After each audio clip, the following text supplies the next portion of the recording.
the sound.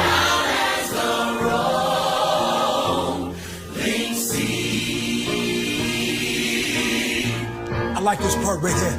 Come on. Sing a song full of the faith that the dark past has taught us. Sing a song full of the hope that the present has brought us. Facing the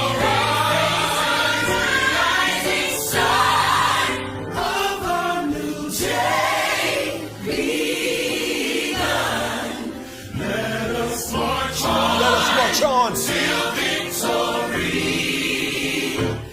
is won. Now we add a little something to it, just to encourage you. We're gonna take you to church right now. Let's go. We'll keep marching right until the victory is won. To all my brothers out there, hold your head up, brother, till the victory is won. To all my sisters in the struggle, keep believing, sister, till the victory is won. Till that day. Till that day comes. Hey. Let us march on to victory. Till victory is won. Is won.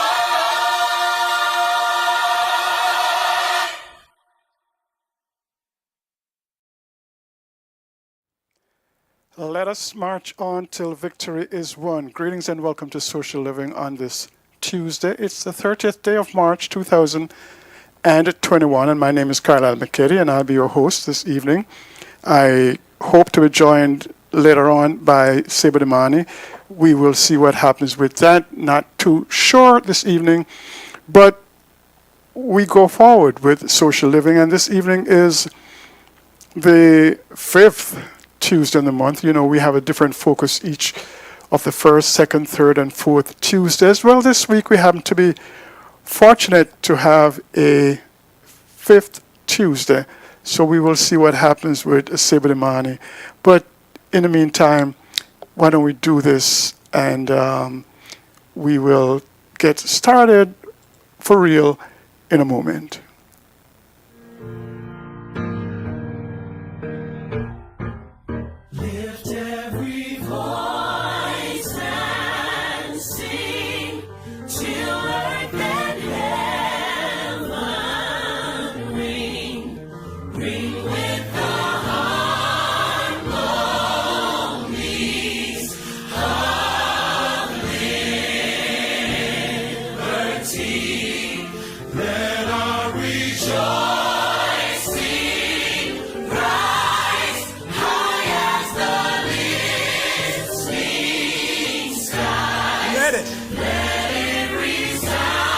Sound. As the rolling sea. I like this part right here. Come on. Sing a song full of the faith that the dark past has taught us. Sing a song full of the hope that the present has brought us. Facing the rising sun of a new day begun. Let us march on. Let us march on till victory is won. Now we add a little something to it, just to encourage you. We're gonna take you to church right now. Let's go. We'll keep marching right until the victory is won. To all my brothers out there, hold your head up, brother, till the victory is won. To all my sisters in the struggle, keep believing, sister, till the victory is won. Till that day. Till that day comes. Hey. Let us march on to victory. Till victory is won. Is won.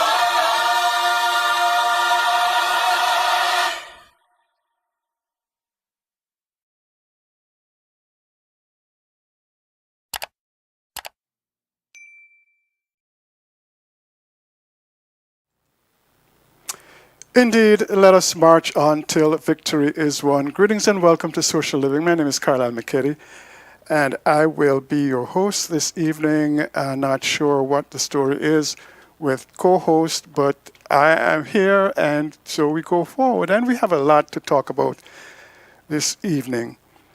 We're going to go actually to something that, let's see. Where do we begin? Where do we begin? Okay, we'll begin with something in the news that goes back to, I guess, last year. I should put it this way. We begin with a look at the coronavirus. We have a number of issues that we need to look at with the coronavirus. As you know, it's been now a year since this was declared a pandemic. And so we want to take a look at a few things. We want to take a look at how it's been treated and dealt with here in the United States, as well as, of course, we like to look at what is happening in the African world, in our community meaning the Africana community, people of African ancestry at home and abroad. But we begin with right here because, well, why don't we take a look at this and then we will talk about it on the other side of what we see. Dr. Deborah Birx said this about the administration response during a recent interview with CNN. There were about 100,000 deaths that came from that original surge. All of the rest of them, in my mind, could have been mitigated or decreased substantially. With us now is MSNBC medical contributor and former Obama White House health policy director, Dr. Kavita Patel. It's great to see you as always. And let's start there with what we heard from Dr. Birx. She's basically saying that more than 400,000 deaths in this country were effectively preventable. What's your reaction to that? Yeah, Jeff, good to be with you. And honestly, it's depressing and distressing, and fill in any adjective that kind of is similar, because it's exactly what we've worried about. And now not only is she reinforcing it, which I have to say, it's a little, for all those people who unfortunately died and their families, and as well as people who have been sick, it's a little bit too late to hear that. I appreciate the message, but it is distressing and validated also, Jeff, in other studies. So it's consistent with what we've heard from epidemiologists and other public health officials. I want to ask you about the present day, because right now you have the CDC director, Dr. Rochelle Walensky. She's warning that the U.S. could be on the cusp of another surge, because as of right now, COVID cases, according to the numbers nationwide, they've climbed by more than 7%. And we are recording a 7-day average of about 57,000 new cases per day. And so putting that in context, on January 11th, at the height of the surge, that 7-day average clocked in around 250,000 new cases per day. So looking at all of these numbers and sort of unpacking this data, how much time do you think we have to control the current uptick in cases before we could see another sort of surge again like this? Yeah, it's interesting because the real kind of conundrum here is that we are doing, as you kind of brought in the intro, an incredible job with our vaccination pace, so much so that we're leading many other countries, foremost the EU and other developed nations. So without that vaccination pace, Jeff, we would 100% see not just a surge kind of like the Christmas time or holiday time, but potentially even worse because of these new variants, not only the ones from outside the United States, but especially concerning inside the United States. So what we're looking at, though, with the continuous pace and President Biden's goal of 200 million by 100, is that we're likely going to continue to see increases, and also to level set, the number of new cases, as you point out, still rivals what we saw during the first two waves, Northeast, West Coast, and Midwest, which is exactly where we're seeing increases in cases now. So I think that if we can continue with this vaccination pace aggressively, we'll blunt that a little bit, Jeff. But make no mistake that now we're seeing younger people in the hospital because the majority of older people have been vaccinated. So they're not hospitalized, they're not dying, but we're seeing younger people, and that's alarming. And then we're also worried about people who can't get vaccinated because of logistics or distrust or for whatever reason. they're getting potentially a second infection because their immunity has waned over the course of the last year plus. So I do think the next 6 to 8 weeks are going to be critical. And then hopefully we will have vaccinated the majority of people and gotten past, I think, the most critical threats from any surge of this size. Hey, thanks for watching our YouTube channel. You should know that you can follow today's top stories and breaking news and catch up on your favorite MSNBC shows all in one place. Download the NBC News app today. Well, no, today we're actually doing social living here on CPR Live, and we're taking a look at what is going on with COVID in our lives. How are you dealing with COVID in your life? It is something that proved to be rather stressful for many people over a long period of time. This thing has been around now for quite some time. Good evening, Lorna Doone. Lorna Doone tells us in the chat room that 400,000, she could have taken a stand, but all 45's underlings were afraid of him. So I guess Lorna Doone is saying that there's been, it's almost, what is it? What is the count now? Is it 500,000 yet? I don't even know what it is, but I believe it's now more than 500,000, which means if she's saying, well, maybe things could have been sorted out after the first 100,000. So now we have another 400,000 people who have died, and as Lorna hasn't said it, but the doctor said it. What do you say to the families, to these 500,000, let's call it, let's just round it off. What do you say to these 500,000 families?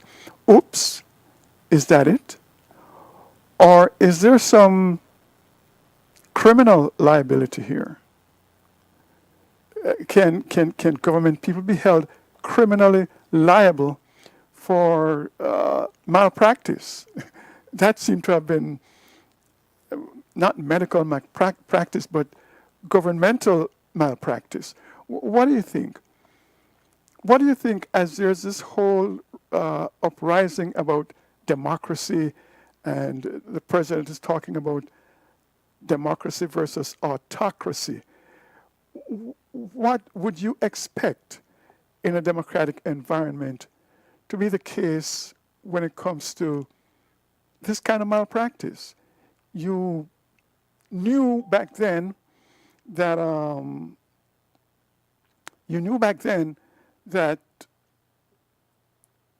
you had enough information to act differently. You wait 400,000 deaths later to say it. And Lorna Doone says she could have taken a stand, but all of 45's underlings were afraid of him. Afraid of him? Is that an acceptable explanation for that behavior? If you were afraid of him, maybe you should have quit and allow, I don't know, somebody who is not afraid of him, or somebody who is clearly aligned with him, like Scott Atlas, to come. So at least we would know. At least we would know straight off the bat that what we're dealing with. But I would imagine that many people were listening to Dr. Birx and believing that, well, the government was doing all that it could. What do you think? Did you believe that the government was doing all that it could? What was your thought on the, back then, 6 months ago? Some of you might remember that I have said that I am hesitant, I guess is the word, I'm hesitant about the vaccine, I didn't think it was a coincidence. Let me put it that way. In my mind, it was not coincidental that the two vaccines that were funded by the government, the government provided funds up front so that these companies could go out and do their thing in providing a vaccine. And what would you know? The two companies that were funded by the government turned out to have vaccines ready just around election day. Now, we've seen how this president has made phone calls and just shake down, if you will, people around elections. And what kind of confidence can one have that it was just purely a coincidence that these vaccines came about at the time of the elections?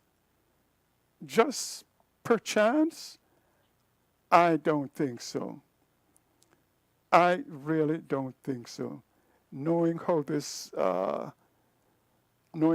the president has used his leverage, can we call it that? Saber Damani, are you there? Yes, I'm here. Saber? Yes, can you hear me? I can hear you, but we're having an issue with the visuals, so we're going to have to hear you and not see you. I hope that's okay with you. No problem. So, yes. So here's Deborah Birx saying that, well, maybe by the time the first 100,000 people had died, we were kind of getting our feet wet. But by that time, we had enough information to have done differently to either prevented or mitigated the deaths and the hospitalizations that followed. Okay, so now she's saying it at this time. And when is it going to be said that, we know these vaccines were not quite ready, but we needed to have something out in time for the election? When is that going to be said? Because I am very clear that that is indeed the case. At least that's what I believe. I don't have any proof. I don't have any reason to believe otherwise. And so, when in doubt, leave it out. And that's where I am with regards to the vaccines. But what are your thoughts about Deborah Birx now feeling quite comfortable coming out and saying, as she has said, that, we could have done quite remarkably differently. We didn't have to lose an additional 450,000 lives like we did. We could have mitigated. Maybe we would have lost some, but we could have saved a whole lot of them, essentially, is what she is saying. Everett says it's now over 5,500 souls lost unnecessary. And Lorna Doone says, no, not at all acceptable. She is an accomplice. An accomplice to what, Lorna? I wonder, what are you calling this? What is she an accomplice to? Saber, are you there? Okay. I'm here. Oh, have you been hearing the conversation? Have you been hearing so far? I caught the last 10 minutes. Okay, well, we've only been on for about 10 minutes. So the question is, Dr. Birx has said recently in an interview on, I believe it was CNN, that, after the first 100 deaths or so, we knew what we could have done differently to have saved more lives, in essence, is what she has said.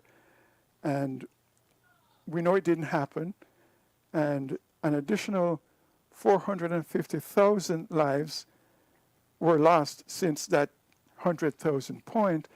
And so my question is, so how do we approach Dr. Birx and others involved in not saying or doing what needed to have been said or done to address the well-being of American people.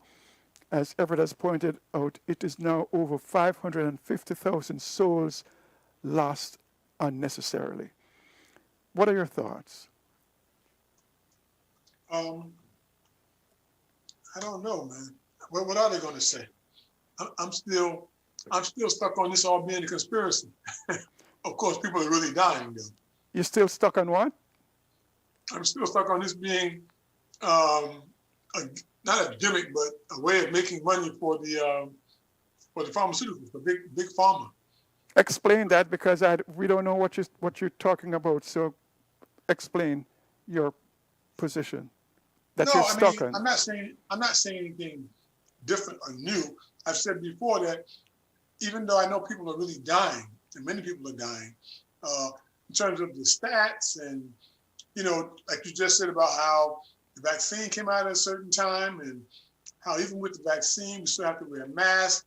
It seems like, because of the nature of America, I'm so suspicious of it, that it seems like it's a big money-making platform that's taking advantage, or that may even be some ways implicated in this whole COVID-19 situation. Well, the question is, though, Lorna Doone says, no, not at all acceptable. She's an accomplice. And so my question really is, and an accomplice, Lorna says, to 45's negligence to protect lives. Yes, I agree.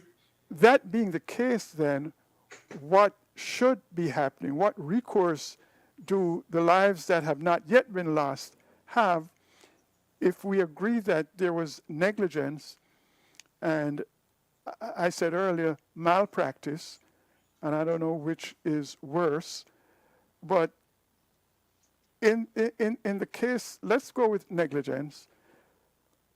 What should happen with this negligence that you and Lorna Doone agree happened? I'm not sure if any kind of charges can be brought against anyone, because they're still going to say that even though they knew more, even though they knew more, and they're letting us know now, I'm still not sure if anybody's going to be held liable. I mean, especially not Donald Trump. He's not even being held liable for the stuff that he did that is apparently illegal. So I don't see anything coming out of it. Just lives being lost. And I don't know. It's a shame. But I don't see what's going to happen. You don't see what's going to happen. In other words, because Donald Trump was grossly negligent, and it was clear that he was, I don't see any type of legal action or him being held responsible for it in any kind of way. I mean, I don't see it. You don't see it because there is no vehicle for it, or because there is no. There's probably no. Well, I'm not sure about the vehicle, but there's no will to do it. In other words, for example, Biden, either he's saying one thing or he's doing another. Biden is not really anxious about even pursuing legal charges against Trump. At least in public, he says that he's not. He's like, let's just move on. So I don't really see where the impetus is going to come to make him legally liable. What vehicle? It may come from the Justice Department, maybe the new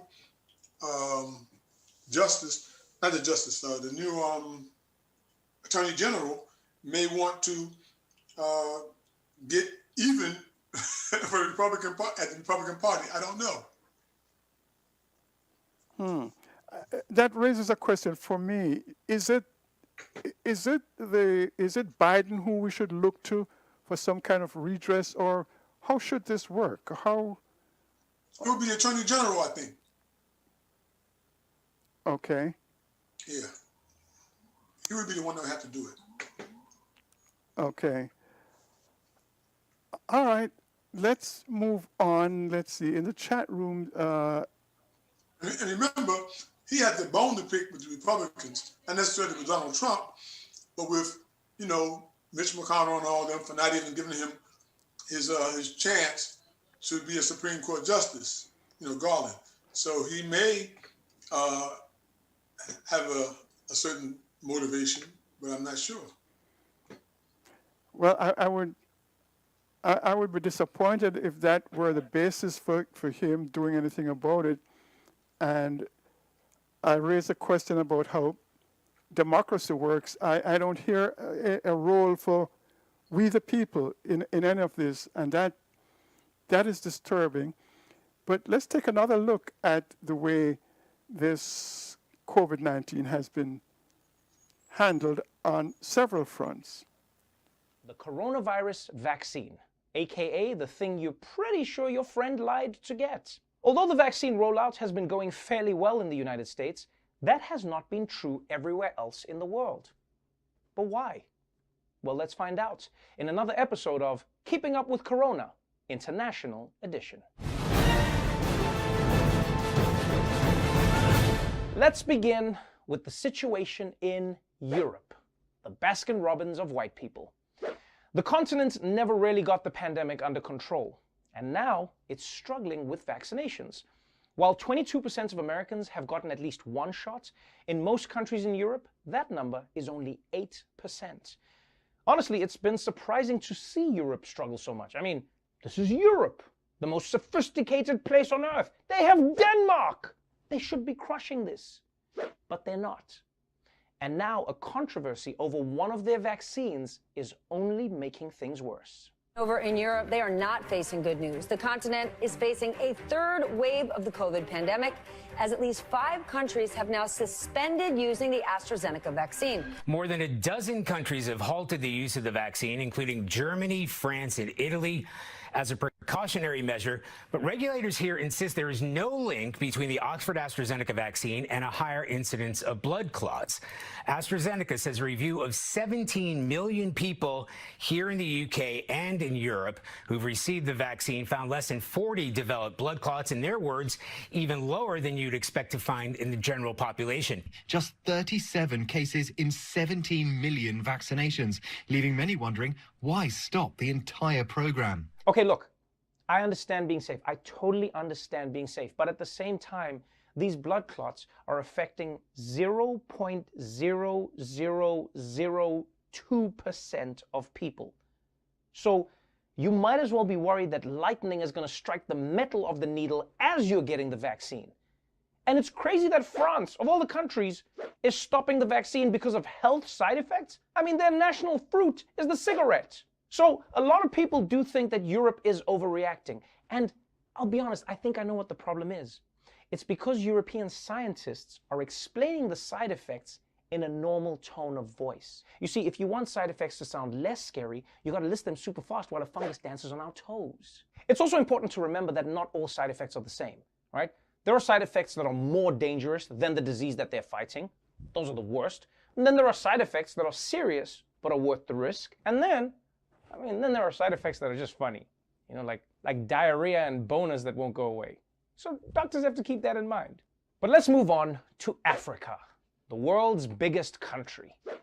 Because while Europe's vaccines are sitting unused in the back of the fridge, many poorer countries have been waiting a long time to get any vaccines at all. We are experiencing, Eamon, a massively uneven vaccine rollout across the world. Only one of the top 40 countries in the world for vaccine rollout is in Africa. Touching down in Nairobi, COVID-19 vaccinations arrive in Kenya for the very first time. Kenya received its initial shipment of just over 1 million doses as part of the COVAX program, an initiative backed by the World Health Organization aimed at reducing vaccine inequality. In addition to Ghana and Kenya, Rwanda, Senegal, and the Ivory Coast are among countries to recently receive low-cost or free vaccines through COVAX, but it comes after a long wait, far behind wealthier nations that can pay full price. It took us 83 days from the first jab in the UK to the first jab in Africa. God damn, 83 days? That's like 2 viewings of the Snyder Cut. Look, The world needs to do a better job of getting vaccines to developing nations because don't forget, if you let coronavirus fester in one place for long enough, it's going to mutate and it's going to come back even stronger where you live. It happens all the time. When Ebola first got to Africa, it was just a stubbed toe. And what's especially frustrating about this is that there are so many people in places like America who can get the vaccine and they just don't want it. I feel like what they should do is make an exchange program where Africans get to swap countries with anti-vaxxers. Vax Swap, only on Paramount Plus. Now, while it's true that right now there aren't enough vaccine doses to go around to every country, there actually is a solution to that. Give pharmaceutical companies in developing nations the vaccine recipes and let them make their own. But so far, countries that have those recipes are going full-on Oprah meme. The United States and other wealthy members of the World Trade Organization have blocked a proposal to waive intellectual property rights related to COVID vaccines. South Africa and India had pushed the proposal as part of an attempt to increase the availability of vaccines in poorer countries. Both the United States and the European Union want to uphold patents on the basis that they encourage companies to invest in research and innovation. This drug maker, just a few hours from the Bangladesh capital, produces a lot of different vaccines.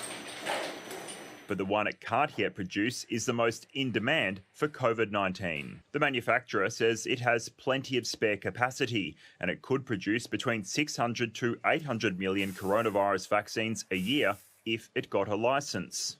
Wait, hold up.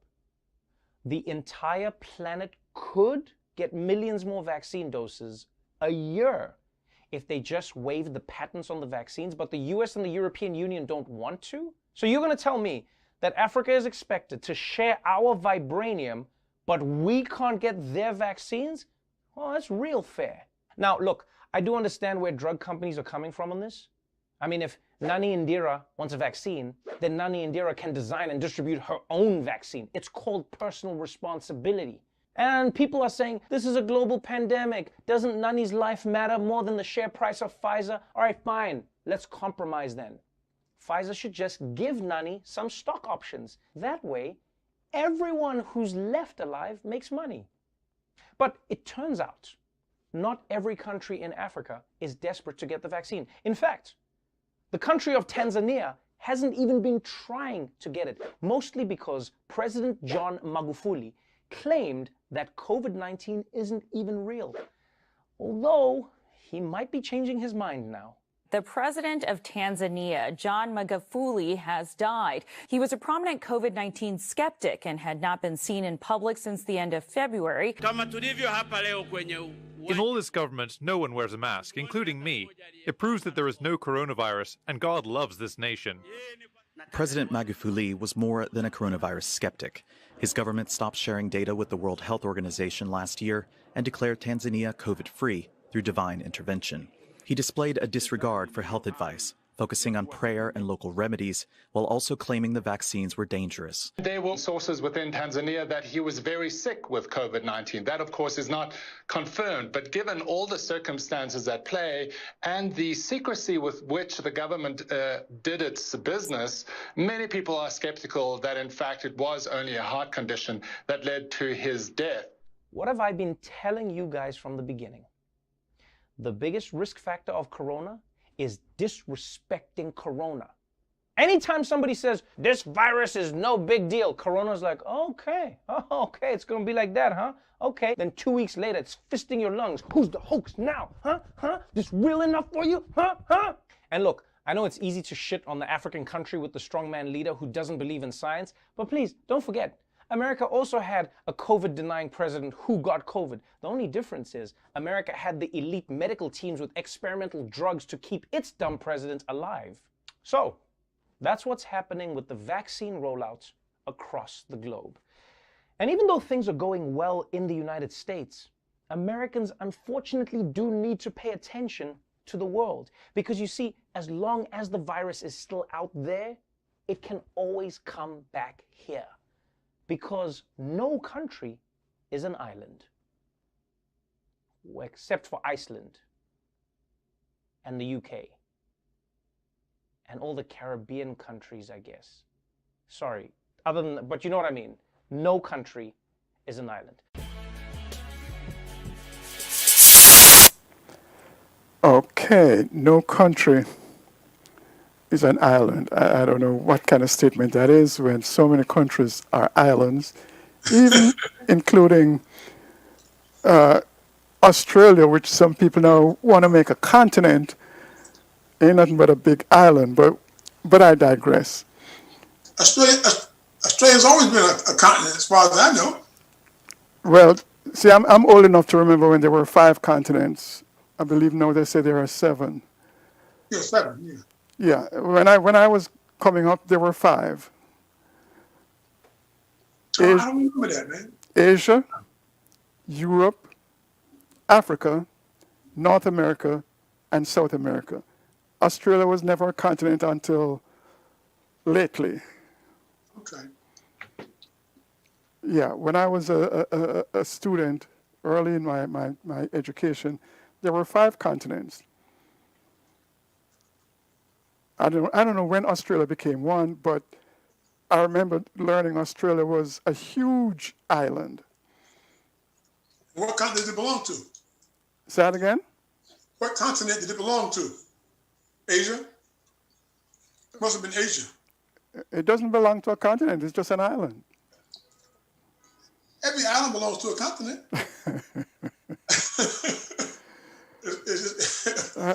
I don't know where you get that from, but that's a whole nother story.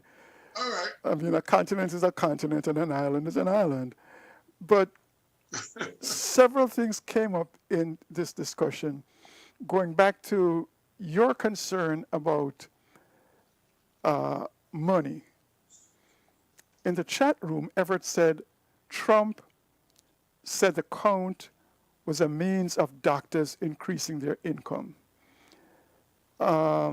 You suggested that the whole virus is a scam for companies to make money. Trevor Noah just suggested that the wealthy countries are being mean in that they won't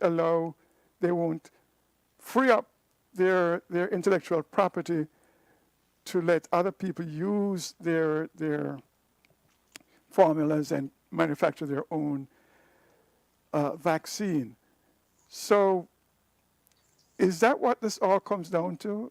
A money thing around vaccine and a variety of attitudes about this pandemic. Meanwhile, 550,000 people are dead. You know, that's just real. So how should we really be looking at this? Is it a money thing, or I shouldn't say or, clearly everything is a money thing, but what role does money play in all of this? And let me just state that I expect a guest to call at 8 o'clock, which has nothing to do with this. We will take the call and get back to it if we're still on this at 8 o'clock. But how are we supposed to look at this and in the meantime make an informed decision about whether or not to avail ourselves of the vaccine?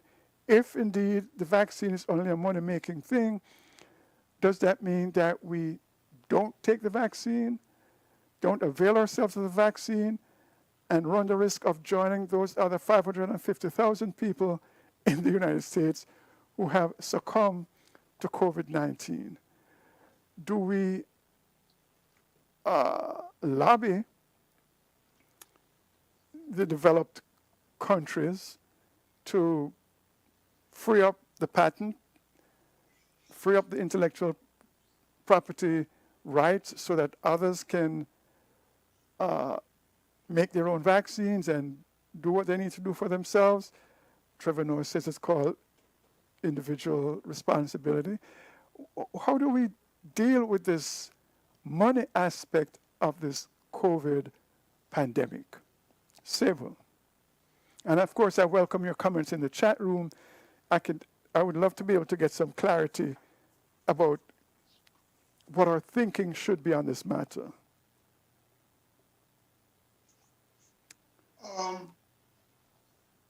I don't know how to answer.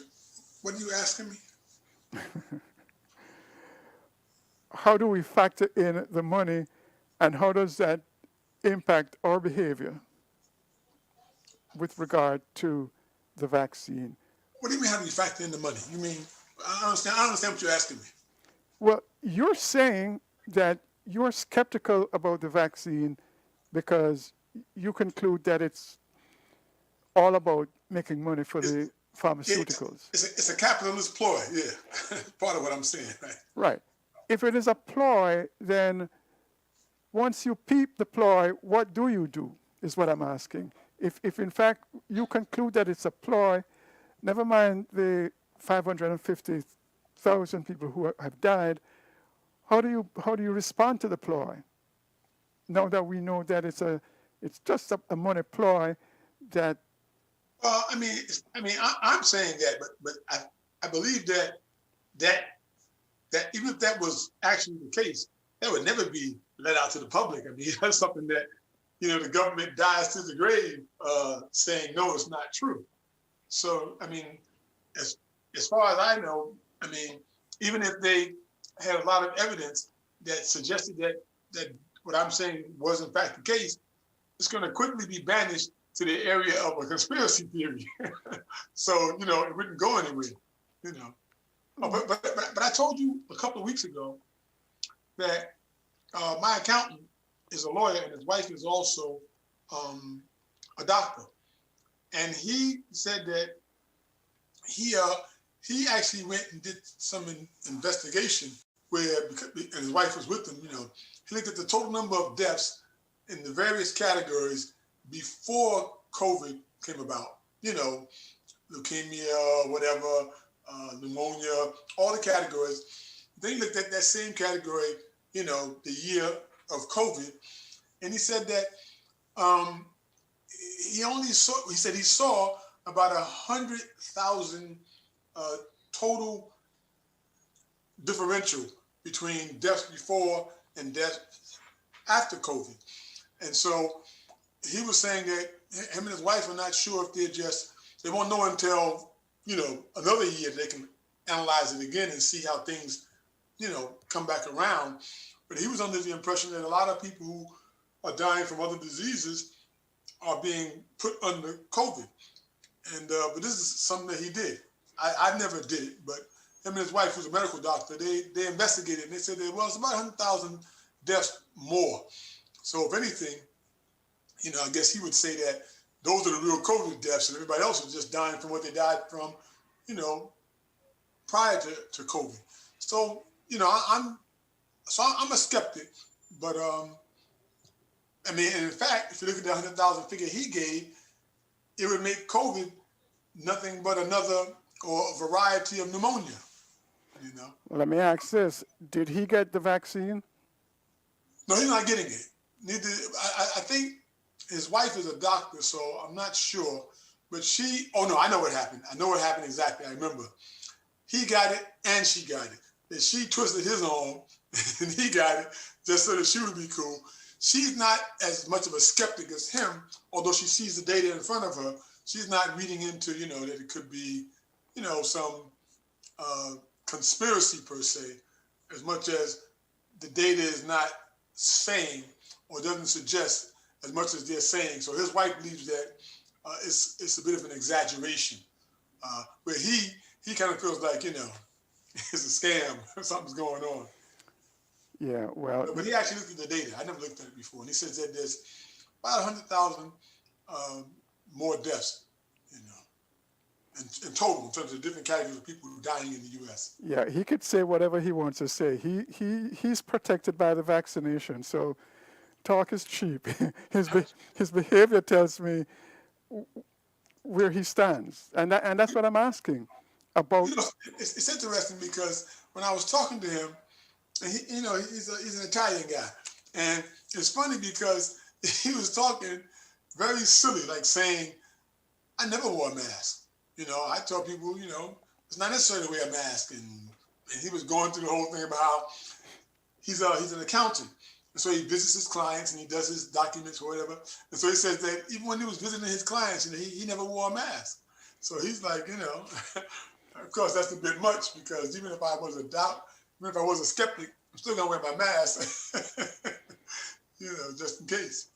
Yeah, well, I don't pay any attention to people like that, because like I said, he's saying one thing and doing something else, and 500,000 people are dead. So he could say what he wants to say about it. 500,000 people are dead, and that's very real. Lorna Doone says the only humane way to deal with the pandemic is to share the intellectual property. The pharmaceutical industry will not be going bankrupt. Okay then, well there's one position that says free up the information and let people do for themselves what they can. It's not going to make you go bankrupt. Well, in Trevor Noah's piece, he did mention Tanzania, and I wanted to go there because, interestingly, Trevor Noah mentioned, again, another money piece of it, because the people with money who are COVID deniers deny COVID until they get it, but then their money comes in and saves them, and then, it's like, all right, they move on. Case in point, in Britain. Case in point, in Brazil. Case in point, in the United States. And I heard a doctor talking about the protocol that was used for Donald Trump is available and could save thousands of lives, except they're not really letting anybody know about it in terms of using what Donald Trump used. And apparently his situation was a lot more serious than they let on. And then, before sneaking out of the White House, he and his wife got vaccinated. Okay? So again, they talk the talk, but then they do what they need to do to protect themselves. The only humane way, says Lorna Doone, is to share the intellectual property. In the case of Tanzania, that denier wasn't that lucky. Tanzania's President John Magufuli has dismissed the benefits of vaccines and said no lockdown is planned in his country, as God will protect the people from COVID-19. Speaking in Western Tanzania on Wednesday, Magufuli claimed homespun precautions such as steam inhalation were better than vaccines. Vaccines are not good, he said, adding that if they were, quote, the white man would have brought vaccines for HIV and AIDS.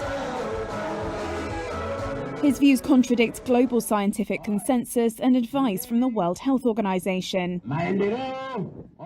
Africa is currently struggling to secure enough vaccines for countrywide inoculation programs for its 1.3 billion people, while wealthier parts of the world have reportedly stockpiled surplus doses running into the hundreds of millions. Magufuli's speech is not the first time he has courted controversy during the coronavirus pandemic. His government has drawn criticism for its secretive response, and the president has previously asked Tanzanians to pray the coronavirus away. Okay, so there's one approach. Pray the coronavirus away. I learned about John Magufuli passing just this past weekend. I was speaking with some folk who are planning to travel to Africa, and their travel plans are such that they are staying away from Southern Africa because apparently people in Tanzania were discouraged. As you heard, the Prime Minister says it's a hoax and you should use steam and prayer to deal with this pandemic. At least the virus is being acknowledged if the recommendation is prayer and steam, but the vaccine is what was being discounted. And it's interesting. I said in that conversation on Saturday, apparently his prayers have been answered. He is no longer in the flesh in this. But the point is, though, that his personal responsibility, as Trevor Noah talked about personal responsibility, has meant that people in Tanzania have been infected with COVID and are moving into other countries, and it's creating a whole situation with travel to Southern Africa, because this one country in that Southern Africa region, the leader decided that, you know, you treat COVID with prayer and steam. And I've seen reports that that's what the Chinese do as well, steam. But it seems to me that this is all being said in order to deny what the science says about COVID.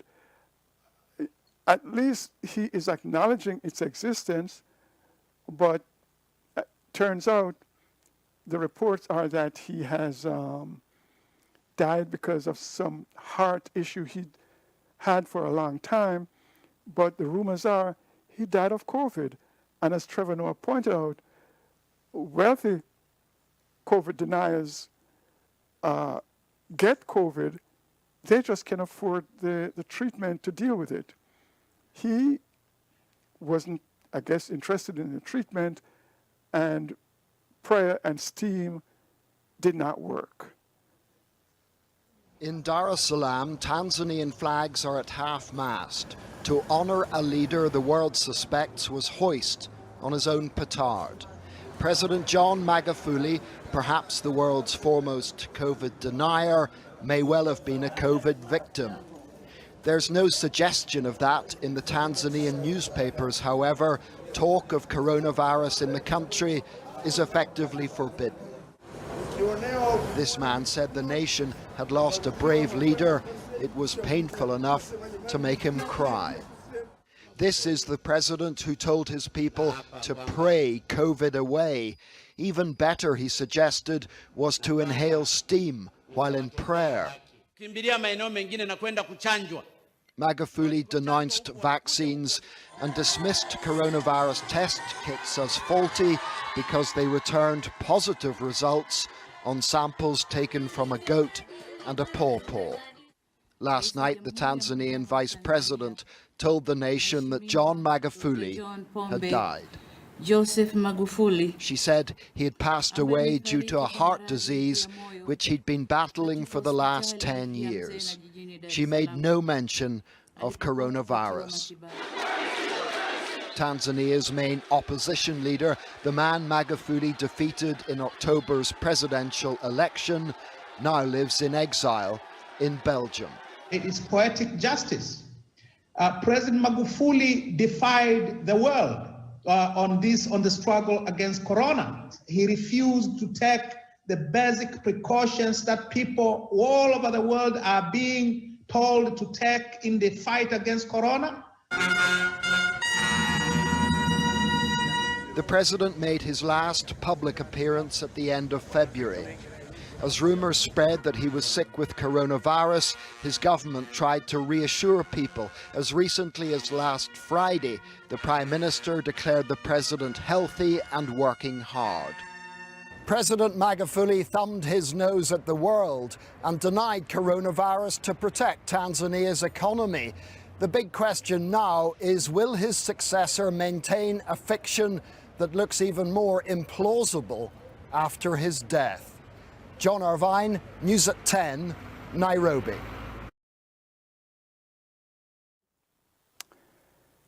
So here we have one more instance.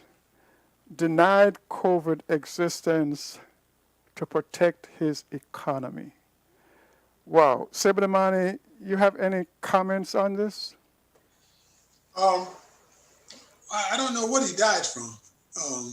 And, you know, you can't really tell the number of cases of in Tanzania because he stopped reporting. He stopped sending in data.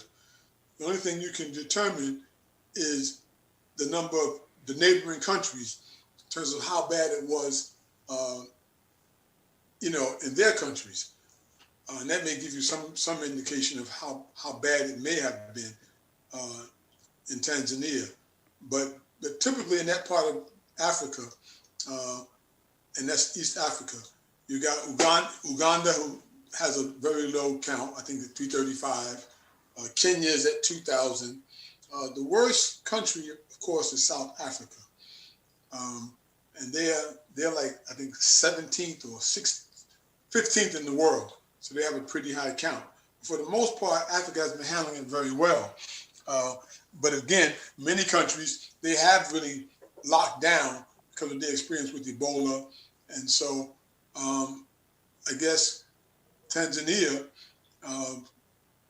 was just,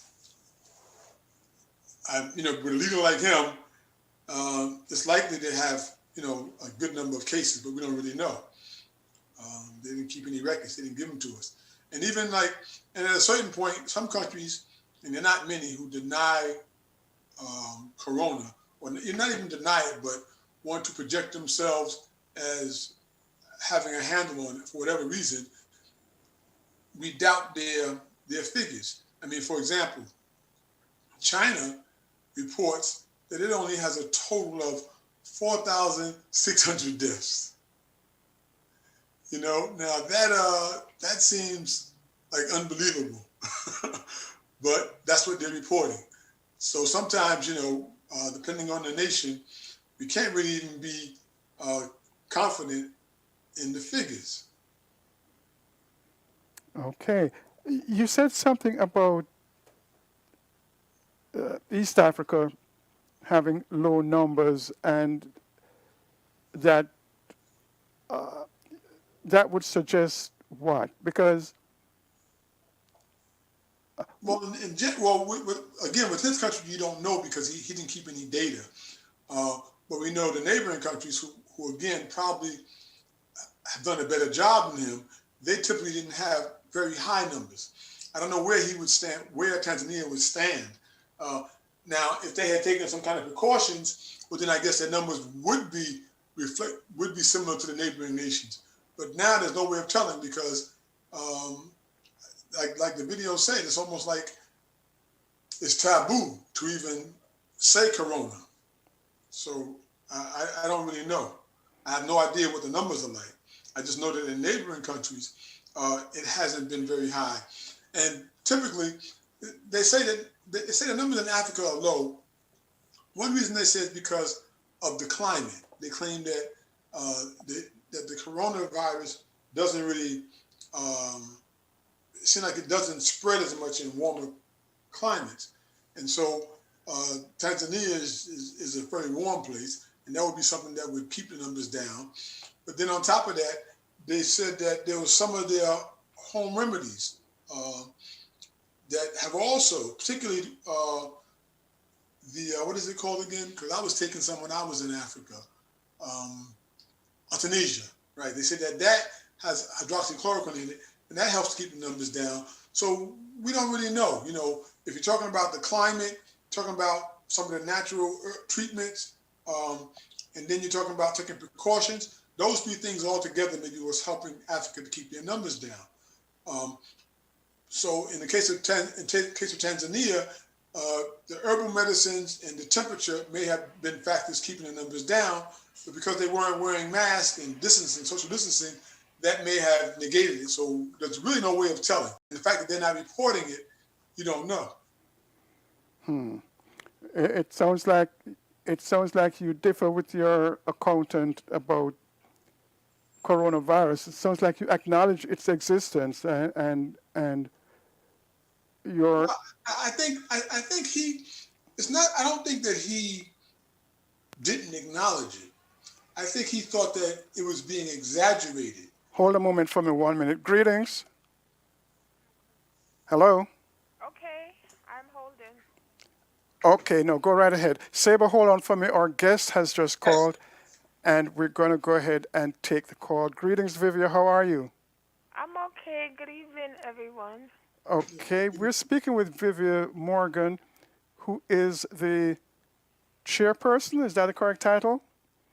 Yes, I'm the director for Friends of Wingate Park. Director for the Friends of Wingate Park. I apologize for getting the wrong title. And we're talking with Vivia this evening because of something coming up on the 11th of April. I hope I have that right. That's correct. Sunday, April 11th. Okay, Vivia, tell us what is going. First of all, tell us what is the Friends of Wingate Park.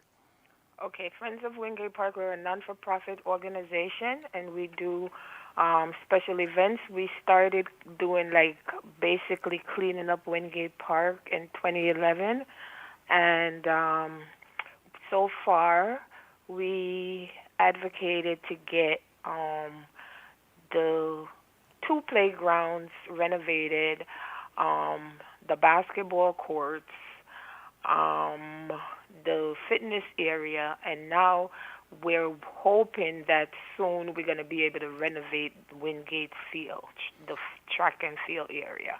So that's what we're working on. And we basically do events to help the young folks get community service credits and help to beautify Wingate Park and the community. Community service credits. Did this have anything to do with Crown Heights Youth Collective? No, we are not a part of Crown, but we do respect Richard Green. He's the president for the collective, and we know his work, and he do fantastic things in the community, but we're not a part of. You're not a part of, but when you mention community service credits, I know that his organization at some point was active around getting that done. But Wingate Park is connected with Wingate High School in the Crown Heights section of Brooklyn. Is that correct? Yes. And do you know the origin of the name George Wingate? Oh my God, I do not even want to talk about it because I'm a big advocate for Stop Gun and Gang Violence. We're doing a Stop Gun and Gang Violence campaign, and we are aware of who George Wingate is. You know what I mean? Well, please indulge me and let the rest of the audience know who George Wingate is. Well, he's basically a co-founder of the NRA, the National Rifle Association, and we really want to, that's another show. I don't really want to talk about what I would like to see happen, but that's for another date. Right now we're speaking about... I will definitely hold you to that. I would love to hear what your thoughts are about George Wingate and the NRA and the issue of guns and violence. And I mentioned Richard Green because I know that the issue of guns and violence and police community relationships is something that Richard has been involved with. And so as you mentioned community service credits, my mind immediately went to Richard Green. And we have to give him credits because, he's been out here on the forefront for years. Absolutely. Yes. Absolutely. But let's talk about April 11th and something special going on at Wingate Park. I was very privileged for you to have reached out to CPR, Coalition to Preserve Reggae Music, and invite us to co-sponsor your initiative at Wingate Park on April 11th. Tell us about this initiative. Yes, well, when we found out that Bunny Wailer transitioned, we really wanted to do something to recognize him, and we figure what's the best way to do it by starting a garden, right? And because we have, because of COVID and all these folks in the community who has lost a loved one, we're also inviting them to participate and plant a seed for someone that they love. Because as they say, ashes to ashes, dust to dust, our body goes back to the dirt. So this is what the thought process was around, planting a seed to let it grow, and you can see that, this is for that person. You know what I mean? So this is the reason for the tree planting memorial. So, okay, you just named it the tree planting memorial. So on the 11th, and what time is this going to be? From 12 to 3. So we're going to, Street Hype newspaper will be hosting and streaming the event. Okay, so on Sunday, the 11th of April, there will be a tree planting event initially conceived to honor the memory of Bunny Wailer, but also inviting folk not just to come out and witness the planting of this tree, but also to be involved in planting bulbs and other plants in memory of someone who has passed from COVID? Is that the idea? No, well, not necessarily COVID, but I'm saying because after we thought about planting the seed for Bunny, we decided, wow, so many people has transitioned in the past year, and I know there's a lot of folks out here that would also like to plant a seed or a bulb. You know what I mean? So we're also inviting to the community to come out, and if they would like to participate by putting something in the ground for a loved one, they're welcome. I so love the idea. I absolutely love the idea. It's a great idea. And you are encouraging folk to come out on Sunday, the 11th, which is not this coming Sunday, but a week from that, to Wingate Park. Where exactly is Wingate Park? Where exactly should people assemble? Okay, well, I'm sure, well, the school, Wingate High School, is on 600 Kingston Avenue between Winthrop and Rutland. But people usually come in. There's an entrance on Winthrop at the corner of Brooklyn Avenue, and there's also there's 3 entrances, right? One on Brooklyn Avenue, and then one's on Rutland at the corner of Brooklyn, and one is on Winthrop. So if you just Google it, Wingate High School, Wingate Field, that's where they do the concerts every year, the Martin Luther King concert. Every year they do the concerts there. So we're just gonna do a planting in that area by the bleachers. You mentioned the concerts, and I just want to remind folk that one of the big influences of the Wailers was the Impressions. And Bunny talked on a recording he did, Musically Speaking, I believe is the name of it, in which he talks about just the journey of the Wailers. He talks about the painstaking efforts that were made to study and practice the harmonies, Impressions, led by Curtis Mayfield. And it was the Martin Luther King series that you just mentioned. It was at one of those concerts that a freak accident caused Curtis Mayfield to be paralyzed. And so it's just interesting that we've come full circle, that we're coming to Wingate to plant a tree for... Yeah, well, I'm not sure about the tree, but we're doing a garden. Okay. To do this garden project in memory of Bunny Wailer. I just thought I would just make note of that. I see in the chat room, Everett says, Wingate is where Curtis Mayfield got hurt. And of course, that is exactly what I'm talking about when that freak storm caused an accident which resulted in his paralysis. Yes. Several. And later on, his demise, right? And, well, yes. Okay, so once again, we're talking with Vivian Morgan, the Director for Friends of Wingate director. Park. I didn't want to say the wrong word again. The director for Friends of Wingate Park. And Friends of Wingate Park, or I should say CPR, along with Friends of Wingate Park, is inviting everyone to participate in this. If you can come out and plant something.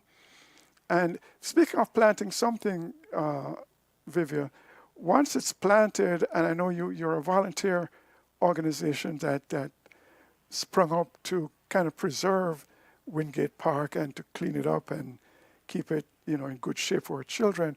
Once this garden is planted, how will it be maintained? Well, that's the thing. We're gonna have to do regular making sure that we clean up the area. We get volunteers, but we basically are doing that.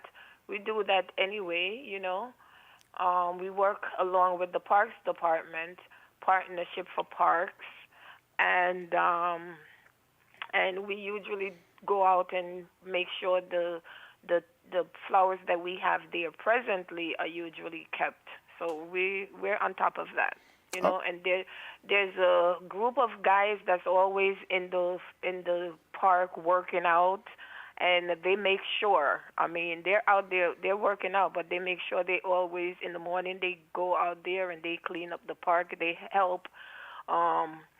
They help the workers that's there, because right now, as we know, we're getting a lot of budget cuts, especially the Parks Department.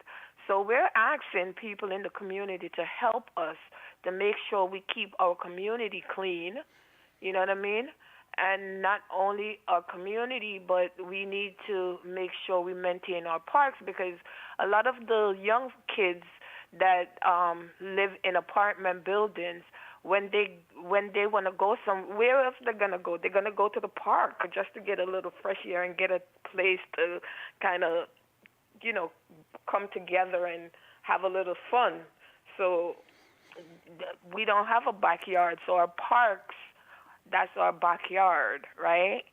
So we make sure we keep it clean and safe for our kids, Well, back in the 1970s, I wasn't a kid, but I lived 2 blocks away from Wingate Park and spent a lot of time there in the 70s and 80s, jogging, working out, I didn't play basketball, but soccer. And so I want to encourage folk who live in the area, in the Crown Heights Community Planning Board 9 area, to not only turn out for this thing, and of course, wherever you are, this is going to be streamed on, you said, Street Hype newspaper? Street Hype will be streaming it on Facebook. Yeah. Right. So the street, you can participate wherever you are by logging on to Street Hype Facebook page on Sunday the 11th between noon and 3 o'clock. And if you are in the neighborhood, consider becoming affiliated with the Friends of Wingate Park. It certainly is a worthwhile event, a worthwhile project, I should say. And our community, as Vivia pointed out, needs folk to be involved in preserving it for our youth. So I encourage you to inquire. How do folks inquire about volunteering with Friends of Wingate Park? Well, they could send us an email at friendsofwingatepark@gmail.com, or they could visit our website, friendsofwingatepark.org. And the phone number is 917-627-7690. 627-7690. 90 in the 917 area code. That's to reach the Friends of Wingate Park. If you live in the area and you want to get down with the Get Down and help to clean up and maintain Wingate Park for our children, then please reach out to Friends of Wingate Park and let them know. And we'll be telling you more about this over the next next 2 weeks. But thank you so much, Vivia, for joining us this evening and sharing with us about this beautiful initiative that you've undertaken, not only in terms of this event on the 11th, but the whole project of Friends of Wingate Park. Thank you so much. I do appreciate you. And everyone could just go to friendsofwingatepark.org and send us an email. And we're trying to get people to become park ambassadors. So we're giving out certificates after they do a few hours with us. So I would really appreciate the help. And we're not just cleaning up the park, we're cleaning up our community, because sometimes, there's a garbage can right there on the side of the road, and these folks will just throw a piece of paper, and I'm saying, my God, they don't realize that this is where they live. Why they can't just take the garbage and just throw it in the can? We have to start keeping our community clean. We can't wait for the sanitation department. We are supposed to be the ones to make sure that we help the sanitation department do their jobs, right? Because if we don't do that, this is where you go in the subway, you look in the subway, you're like, look at all these big rats. I mean, they look like squirrel now. So this is the reason why we have to make sure we help the sanitation department and clean up our neighborhood, right? Absolutely. Because they say cleanliness is next to what? Godliness is what I hear. That's what they say. All right, then.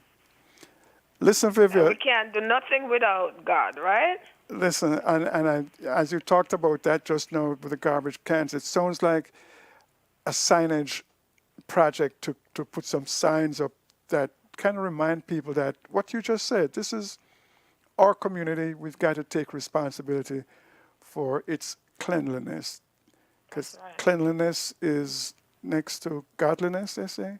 That's what they say. That's what they say. Listen. Yep. Thanks for stopping by. And we close to God. God will say. So we say, every time. Well, good, Vivia. Thank you so much for stopping by. All right. One love. Thank you so much. I appreciate it. Jagad. All right.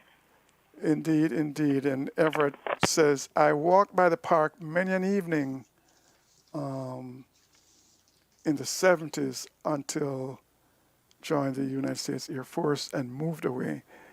Ruth Wood says, good evening. Sorry for running late. Blessings to everyone. And she says, just today I'm driving on the interstate and someone threw a plastic bottle out of a moving car, hit my windshield. I didn't know people don't think. So yeah, we've got work to do, and it's good to hear Vivia acknowledging that we don't have to wait for the sanitation department. We need to look at our own deportment, how we carry ourselves, how we carry our neighborhood, and clean up after ourselves. So kudos to the Friends of Wingate Park. I'll be stopping by on the 11th to make my contribution to that gardening project. Okay, you're still with us there, Sable? Still here. You want to comment on the project? No, it just sounds like it's good work, and it's work that has to be done. The other day I was at a meeting, and I mentioned, I gave some praise to the president of Rwanda, Rwanda is one of the cleanest countries in the world. And the president, he gets out there and helps plant and clean the streets every Saturday along with the citizens. So it's always good work to do stuff like that. Kudos to Paul Kagame and the work he's doing in Rwanda to keep his neck of the woods clean. We're going to take a little minute and come back and continue with Social Living with Carla McKetty and Seba Damani. A coalition to preserve reggae music. Preserve reggae music. Reggae music is alive. CPR will preserve reggae music. Sing it. Preserve reggae music. Reggae music is live. Reggae music is live.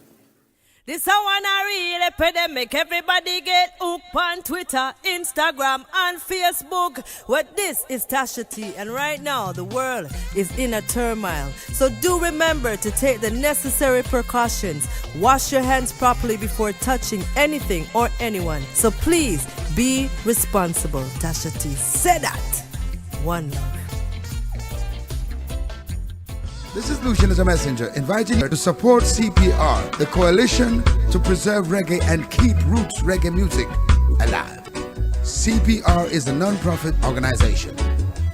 Come and be a part of this. It's a wonderful. You go in the supermarket and you're looking at your fruits and vegetables, and you'll see this code on most of your fruits and vegetables.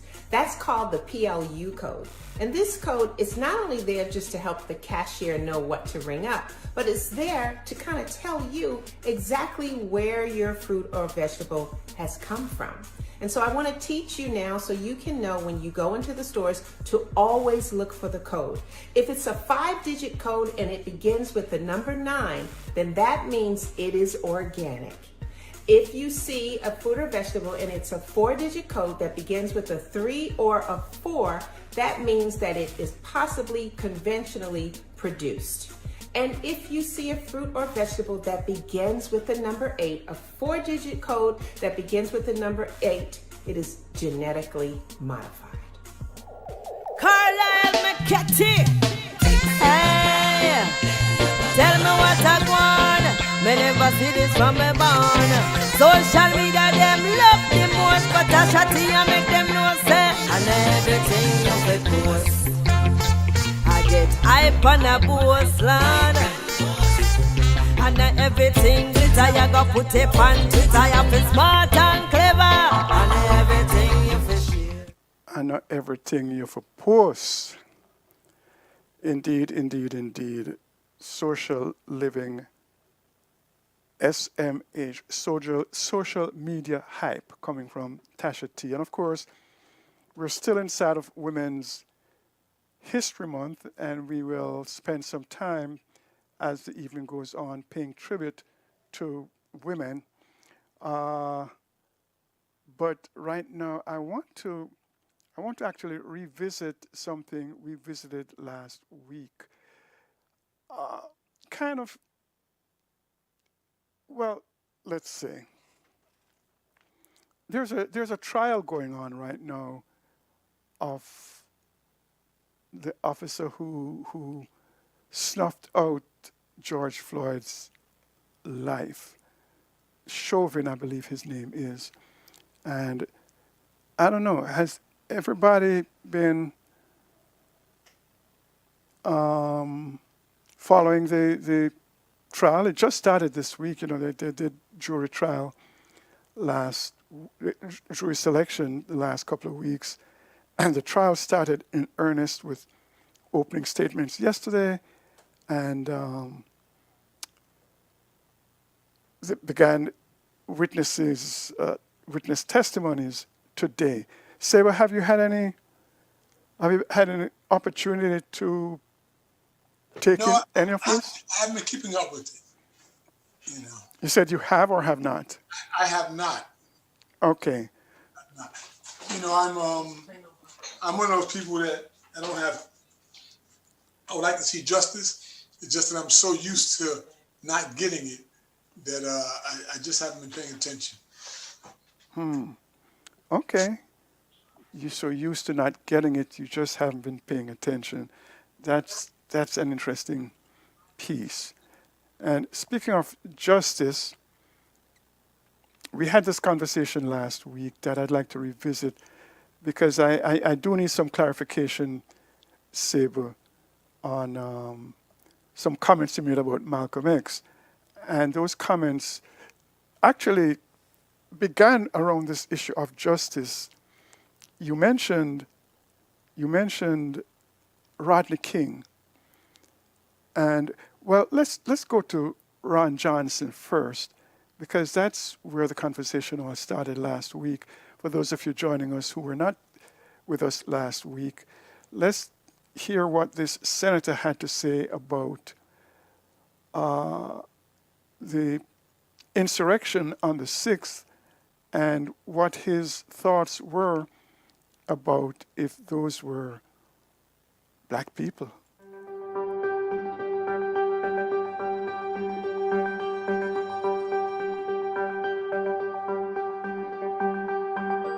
There's no way people that you go to work with every day really think that you and I are white supremacists because we believe in conservative values, right? Well, no, and let's face it, I'm also criticized because I've made the comment that on January 6th, I never felt threatened, because I didn't. And mainly because I knew that even though those thousands of people there were marching to the Capitol were trying to pressure people like me to vote the way they wanted me to vote, I knew those are people that love this country, that truly respect law enforcement, would never do anything to break a law. And so I wasn't concerned.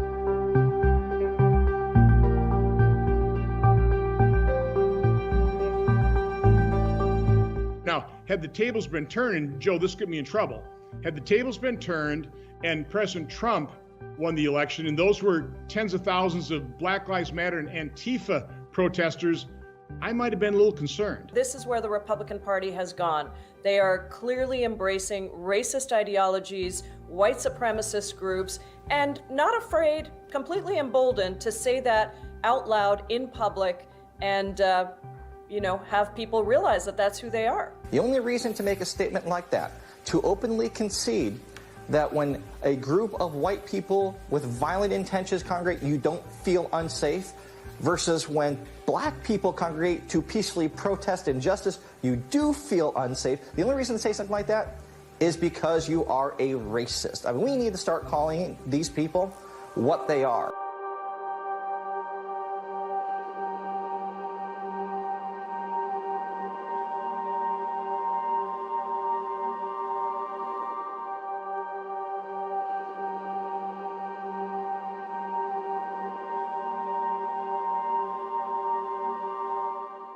I want to start out by reading excerpts from what I thought was a very interesting eyewitness account by J. Michael Waller. He is a senior analyst for a strategy at the Center of Security Policy. Although the crowd represented a broad cross-section of Americans, mostly working class by their appearance and manner of speech, some people stood out. A very few didn't share the jovial, friendly, earnest demeanor of the great majority. Some obviously didn't fit in, and he describes 4 different types of people: plainclothes militants, agents provocateurs, fake Trump protesters, and then disciplined, uniformed column of attackers. I think these are the people that probably planned this. You have to kind of ask the question, what is this impeachment all about? Is this another diversionary operation? Is this meant to deflect away from potentially what the speaker knew and when she knew it?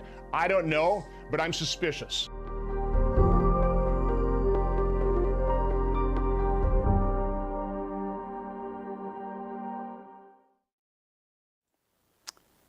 Okay, so Ron Johnson is suspicious, and Sabre Damani has no expectation of justice.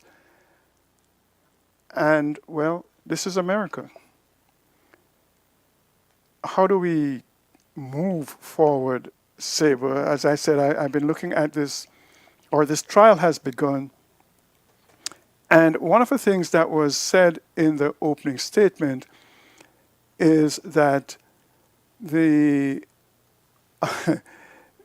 police were impeded by the crowd from rendering assistance to the deceased.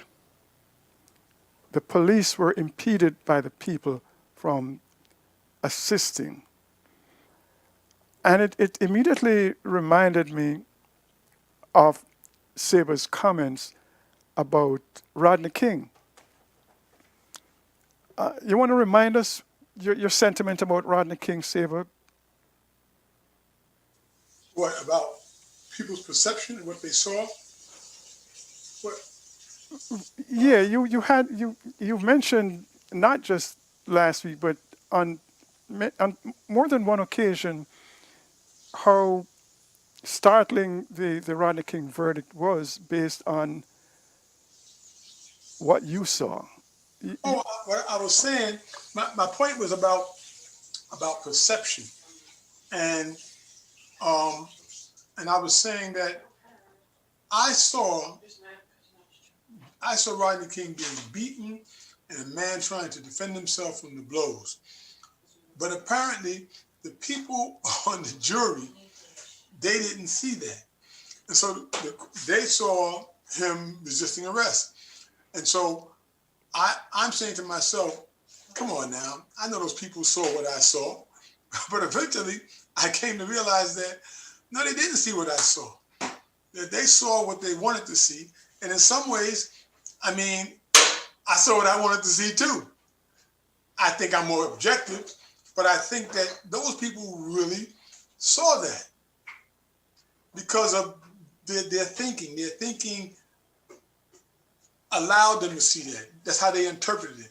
And that was my point about how perception determines a lot of what we take in. And so I look at how the history of white folks and how they have treated African people. And for a long time, I used to say to myself, that white people, they don't love the same way we love, right? That their relationship with their children is different, and I made up all these different concepts. But in the end, I said to myself, well, I guess they love their children as much as I love my children. But their mindset, the way they interface with the world, causes them to act a certain way. I can never mistreat. I look at slavery. I look at how people were treated and just done wrong. I said to myself, how could a person do that to another human being? You know, I couldn't even harm another person's child, and that yet it did it to us. And so I'm saying to myself, well, in their mind, they had already came to the conclusion that we weren't human, and therefore everything they did, they didn't see it. They really didn't see it as being wrong. I mean, that's how I have to look at it. It's like I can't say, oh, they knew they were wrong, but they didn't care, or they knew that. I'm saying that no, their mind was such that they didn't see what they were doing was wrong. And that's why I tie it to the current trial, which I think we can agree is going to be even more huge than the Rodney King trial. And the outcome is going to be more significant than the Rodney King outcome, given the global attention that was paid to George Floyd's killing last African Liberation Day, May 25th. And it occurred to me when I heard the defense opening statement suggest that the onlookers, the bystanders, and we've all seen the video. We didn't see a big protest of bystanders. We did see bystanders who got,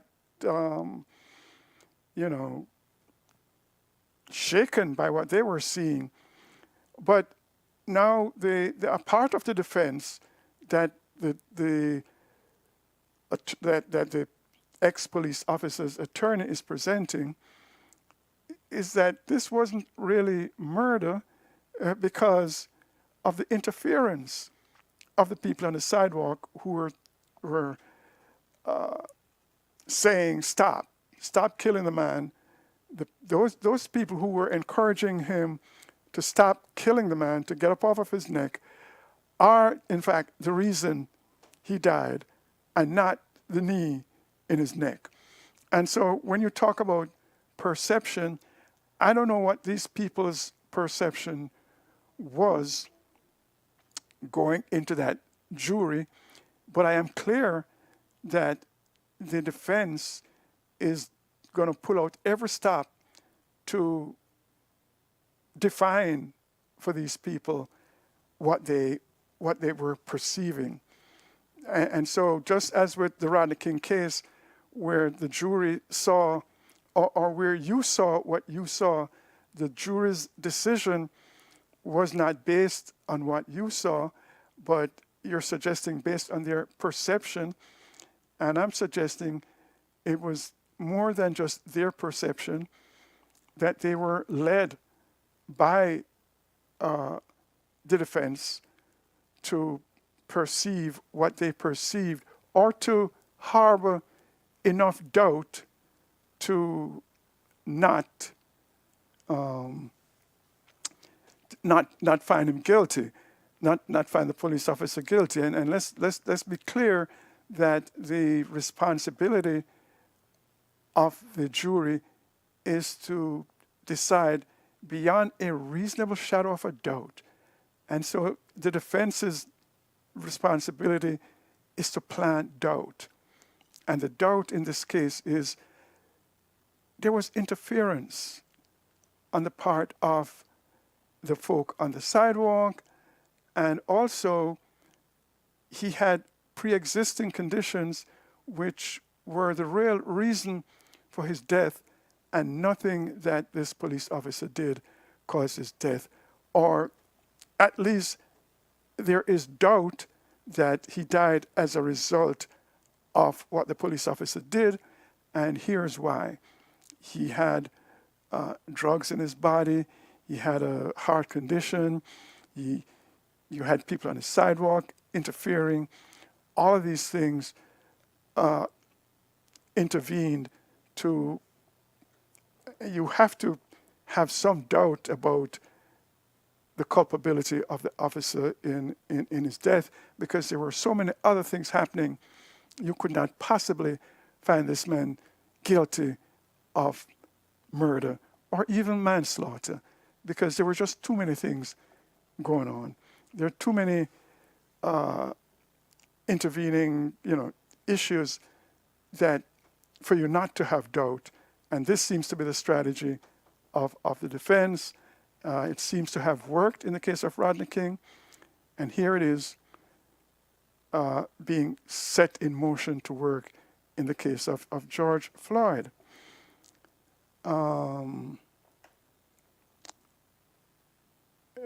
Let's see, in the chat room, Everett says, I guess you also saw the Muslims in New Jersey cheering the World Trade Center bombing.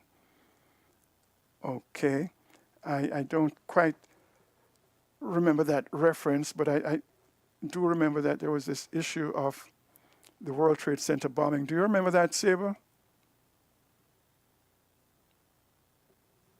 Okay, Saber is... Say it again. I remember what? Do you have the chat room available to you? Yeah, I'm not in it right now. Hold on. There's a comment in the chat room regarding Muslims in New Jersey cheering the World Trade Center bombing. Yeah, Donald Trump made that up. Yeah, I remember that. What was that? Remind us of that. No, Donald Trump made a comment that I guess he happened to be in Jersey at the time the World Trade Center was bombed, and there's some Muslims over there celebrating. Okay. Well, there you go. So there's always this effort to plant misinformation or sow seeds of doubt in people's minds for whatever nefarious reason. But in discussing this last week, Saber, you had a pretty harsh statement to make of Malcolm X. And for those who weren't here last week, or for those who may not know what Malcolm had said, I decided I would share and maybe we can talk about this, because I do see a relationship here again in terms of perception. Now, Malcolm visited Mecca, Malcolm X, El-Hajj Malik al-Shabazz of the Nation of Islam, visited Mecca in 1964, along with some African countries that he visited at the time. And Malcolm shared a view that, well, Saber says he had to know better. Here's what Malcolm said. Never have I witnessed such sincere hospitality and overwhelming spirit of true brotherhood as it is practiced by the people of all colors and races here in the ancient Holy Land, the home of Abraham, Muhammad, and all the other prophets of the Holy Scriptures. For the past week, I have been utterly speechless and spellbound by the graciousness I see displayed all around me by people of all colors. I have been blessed to visit the holy city of Mecca. I have made my 7 circuits around the Kaaba, led by a young mutawaf named Muhammad. I drank water from the well of Zamzam. I ran 7 times back and forth between the hills of Mount Safa and Marwa. I have prayed in the ancient city of Mina, and I have prayed on Mount Arafah. There were tens of thousands of pilgrims from all over the world. They were of all colors, from blue-eyed blondes to black-skinned Africans. But we were all participating in the same ritual, displaying a spirit of unity and brotherhood that my experiences in America had led me to believe never could exist between the white and the non-white. America needs to understand Islam, because this is the one religion that erases from its society the race problem. Throughout my travels in the Muslim world, I have met, talked to, and even eaten with people who in America would have been considered white. But the white attitude was removed from their minds by the religion of Islam. I have never before seen sincere and true brotherhood practiced by all colors together, irrespective of their color. You may be shocked by these words coming from me, but on this pilgrimage, what I have seen and experienced has forced me to rearrange much of my thought patterns previously held, and to toss aside some of my previous conclusions. This was not too difficult for me. Despite my firm convictions, I have always been a man who tries to face facts and to accept the reality of life as new experience and new knowledge unfolds it. I have always kept an open mind, which is necessary to the flexibility that must go hand in hand with every form of intelligent search for truth. During the past 11 days here in the Muslim world, I have eaten from the same plate, drunk from the same glass, and slept on the same bed or on the same rug, while praying to the same God with fellow Muslims, whose eyes were the bluest of blue, whose hair was the blondest of blonde, and whose skin was the whitest of white. And in the words and in the actions and in the deeds of the white Muslims, I felt the same sincerity that I felt among the black African Muslims of Nigeria, Sudan, and Ghana. We were truly all the same brothers, because their belief in one God had removed the white from their minds, the white from their behavior, and the white from their attitude. I could see from this that perhaps if white Americans could accept the oneness of God, then perhaps too they could accept in reality the oneness of man, and cease to measure and hinder and harm others in terms of their differences in color. With racism plaguing America like an incurable cancer, the so-called Christian white American heart should be more receptive to a proven solution to such a destructive problem. Perhaps it could be in time to save America from imminent disaster, the same destruction brought upon Germany by racism that eventually destroyed the Germans themselves. Each hour here in the Holy Land enables me to have greater spiritual insight into what is happening in America between black and white. The American Negro can never be blamed for his racial animosities. He is only reacting to 400 years of the conscious racism of the American whites. But as racism leads America up the suicide path, I do believe, from the experiences that I've had with them, that the whites of the younger generation in the colleges and universities will see the handwriting on the walls, and many of them will turn to the spiritual path of truth, the only way left to America to ward off the disasters that racism inevitably must lead to. Never have I been so highly honored. Never have I been made to feel more humble and unworthy. Who would believe the blessings that have been heaped upon an American Negro? A few nights ago, a man who would be called in America a white man, a United Nations diplomat, an ambassador, a companion of kings, gave me his hotel suite, his bed. Never would I have even thought of dreaming that I would ever be the recipient of such honors. Honors that in America would have been bestowed upon a king, not a Negro. All praise is due to Allah, the Lord of the worlds. Sincerely, Al-Hajj Malik Al-Shabazz.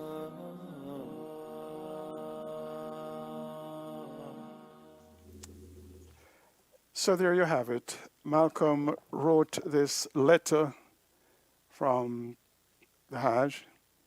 And you say what, Sable? I say that that was a very powerful and transformative experience that Malcolm X had on the Hajj. And I can understand it fully. And it was very, I guess it deepened his connection to Islam and to Sunni Islam. But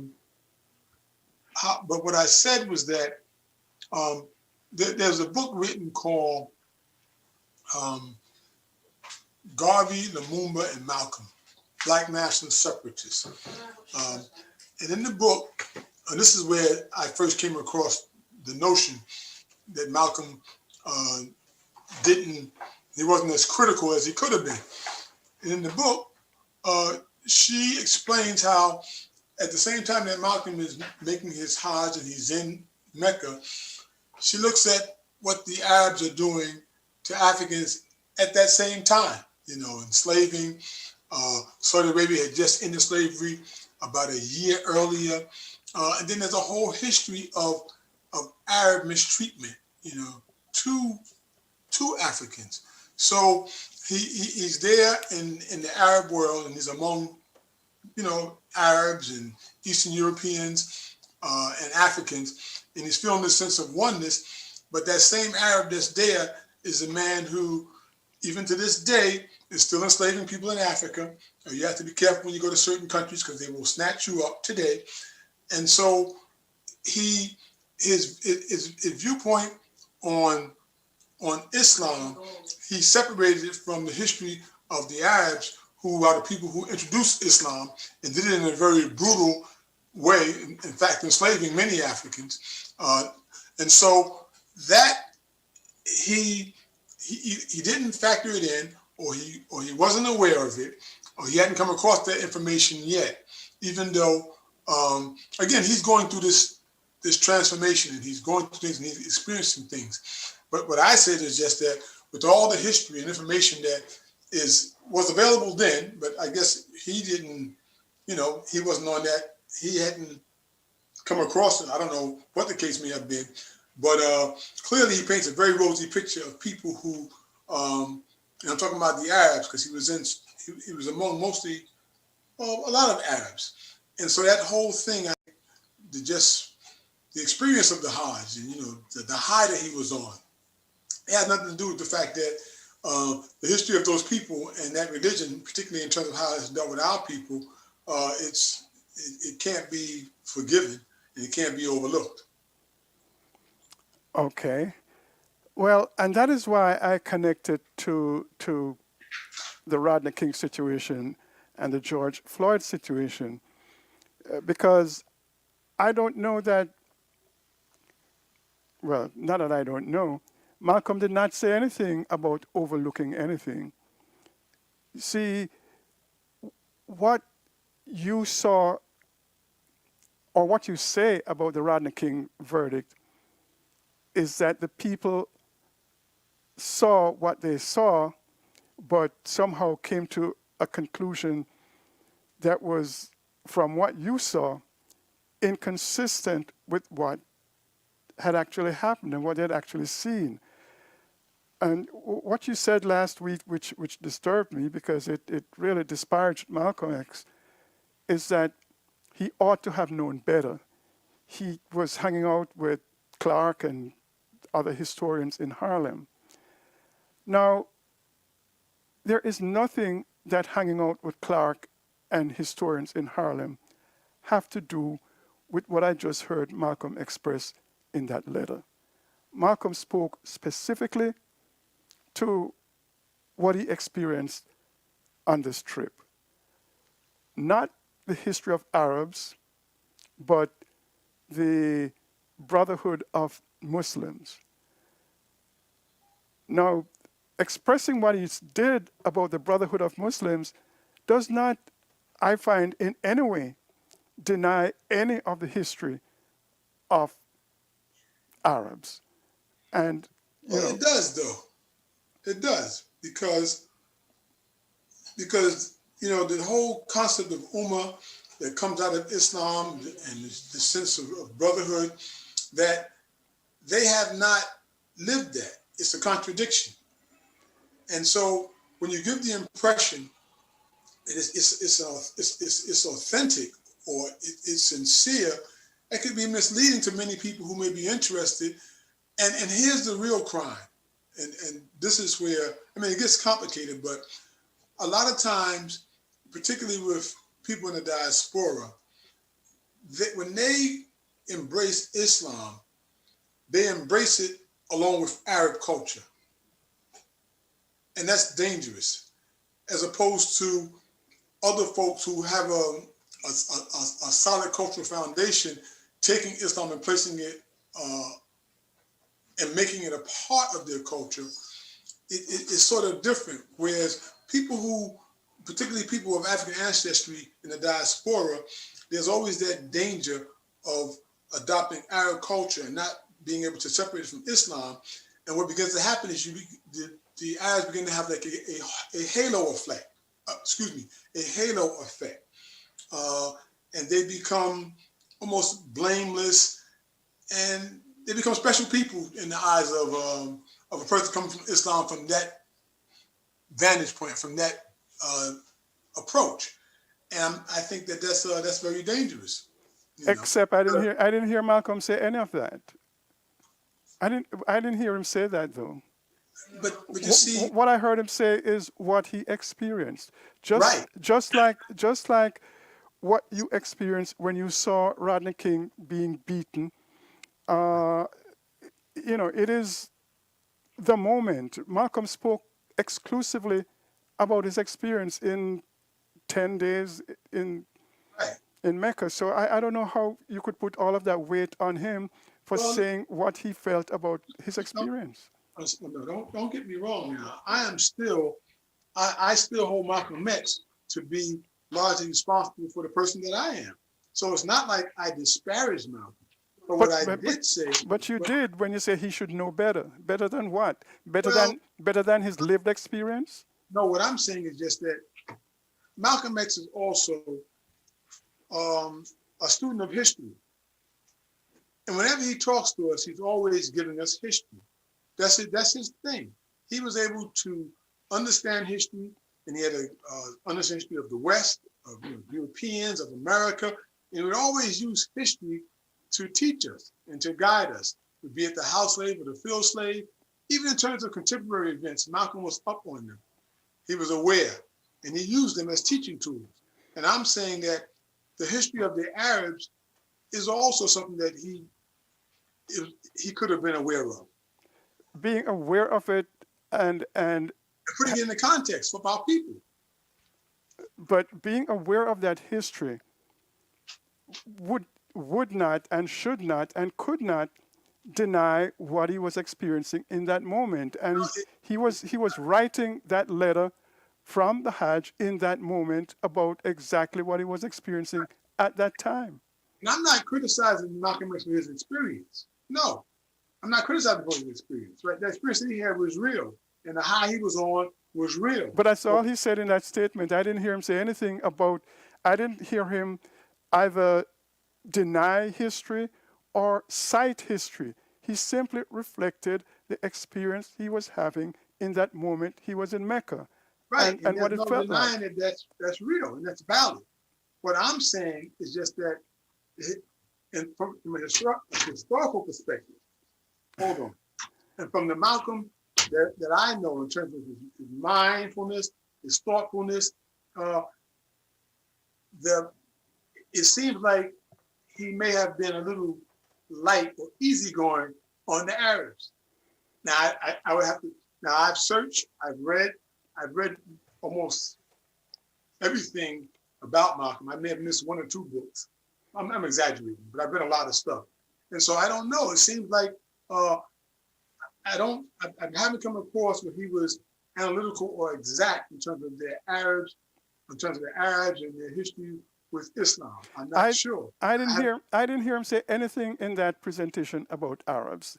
Maybe I should play it again, but I heard him talk about Islam, and I'm not talking about. You're conflating Islam with Arabs. Malcolm talked about his experience with Muslims from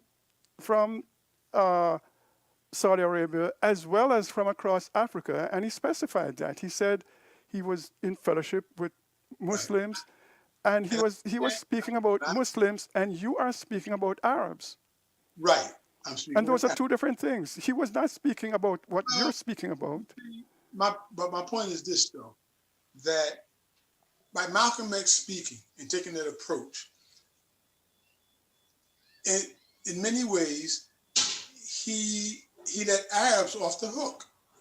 And you see, although you can separate Arabs from Islam, some of you can separate Europeans from Christianity, I'm saying that our introduction to these people, to these religions, how they practice them, I am mindful of that. And so, look at, for example, Minister Louis Farrakhan. Hold on 1 second. I'm mindful of that. So, for example, look at what happens. The Nation of Islam, after Elijah Muhammad dies, his son moves the nation closer to what is the Arab world.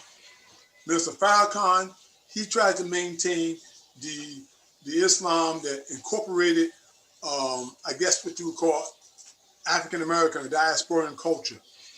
I'm saying that ultimately, I'm not sure if the position that Malcolm took or what would grow out of his whole experience was overall good for us. I think that it has how you say it now has created a situation where we have to disentangle ourselves from the Arab world and put them in perspective, and that even includes Islam, because for me, in my understanding, slavery, it has fastened itself to Islam and the concept of jihad, and it has been very damaging on our people and the world. And so, even if you talk about, even if you want to separate Arabs from Islam, it's the concept of jihad that is responsible for devastating Africans with enslavement. Whoa, Saber, we're getting a whole lot of noise. I know, we're getting a lot of noise. Sorry. Yes, sir. So even when you try to make that separation, even within Islam, the concept of jihad has made it where slavery and Islam are attached to each other. Christianity doesn't have it like that. That attachment doesn't exist the same way in Christianity. And because of that, the Christian world has been able to separate itself from slavery and see slavery as being a bad thing. In the Islamic world, jihad is still a concept and slavery continues. And so by Malcolm making the embracing Islam, and particularly the way that Arabs have used it as a tool, I think that but Saber, you're making that up because he wasn't embracing the way Arabs have used it as a tool. You're saying that. Malcolm never said that in that statement. But he's embracing Sunni Islam. In other words, so he's still moving into an Arab brand of Islam. But again, though, my point wasn't even really to try and take away credit from Malcolm X, the person, because Malcolm X, as I just said, he's been a tremendous influence on me. But that doesn't mean that I can't look back and say, well, I'm not sure if that was the right move to make. I do the same thing with Garvey. I'm a Garveyite thick and thin, but I will go back and say, well, I think that was a bad move Garvey made. That's just something that I, as a person, as a thinking person, will go back and analyze things and make comments about. It doesn't mean that they haven't done for me and weren't important to me in my life. Of course they are, and they walk with me. But it's just like my parents. My mother and father did a very good job. But it doesn't mean I can't go back and say, well, I think my mother messed up on that one. I mean, you know, the love is still there. It's just that I look back and I assess things. But what I'm saying has nothing to do with any of that. I'm saying that your assessment is rooted in your understanding of the history and not in what Malcolm said. All Malcolm said is, here's what I experienced. Malcolm simply described his lived experience, and that's it. I'm taking that. And what he said, this was less than a year before he was assassinated.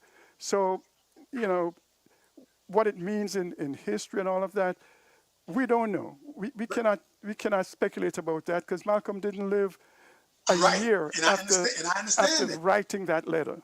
And I understand that. He may have came to a different analysis the next year. I understand all that. But I still make the comment based on what's happened in the history.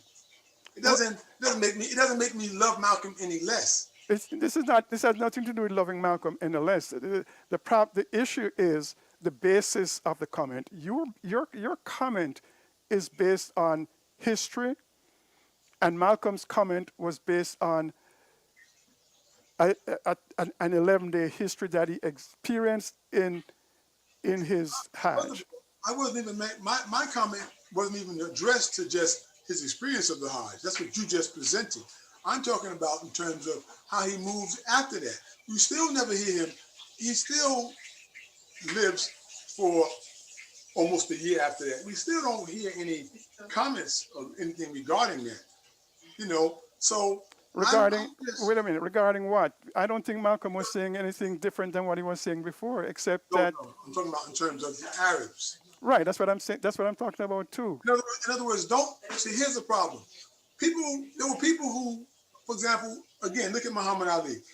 Muhammad Ali will take a name, Muhammad Ali, and he'll say that he has gotten rid of his slave name. Now he has a Muslim name. But Muhammad Ali is also the name of a very famous Arab slave trader. So what he's done is he's gotten rid of one slave master's name for another slave master's name.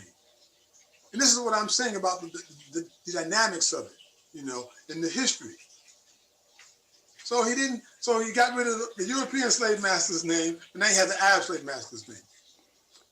And I'm not sure I understand what the significance of that is, but I'm saying that when you fasten us from one religion, and you talk about slavery being associated with it, and then you put us into another religion that has a history, even greater history of enslavement. And so, what are you doing? Well, here's what Ruth Woods believed Malcolm was doing. She says, I believe Brother Malcolm was showing the world within his experience how much love and devotion men can show to each other regardless of race.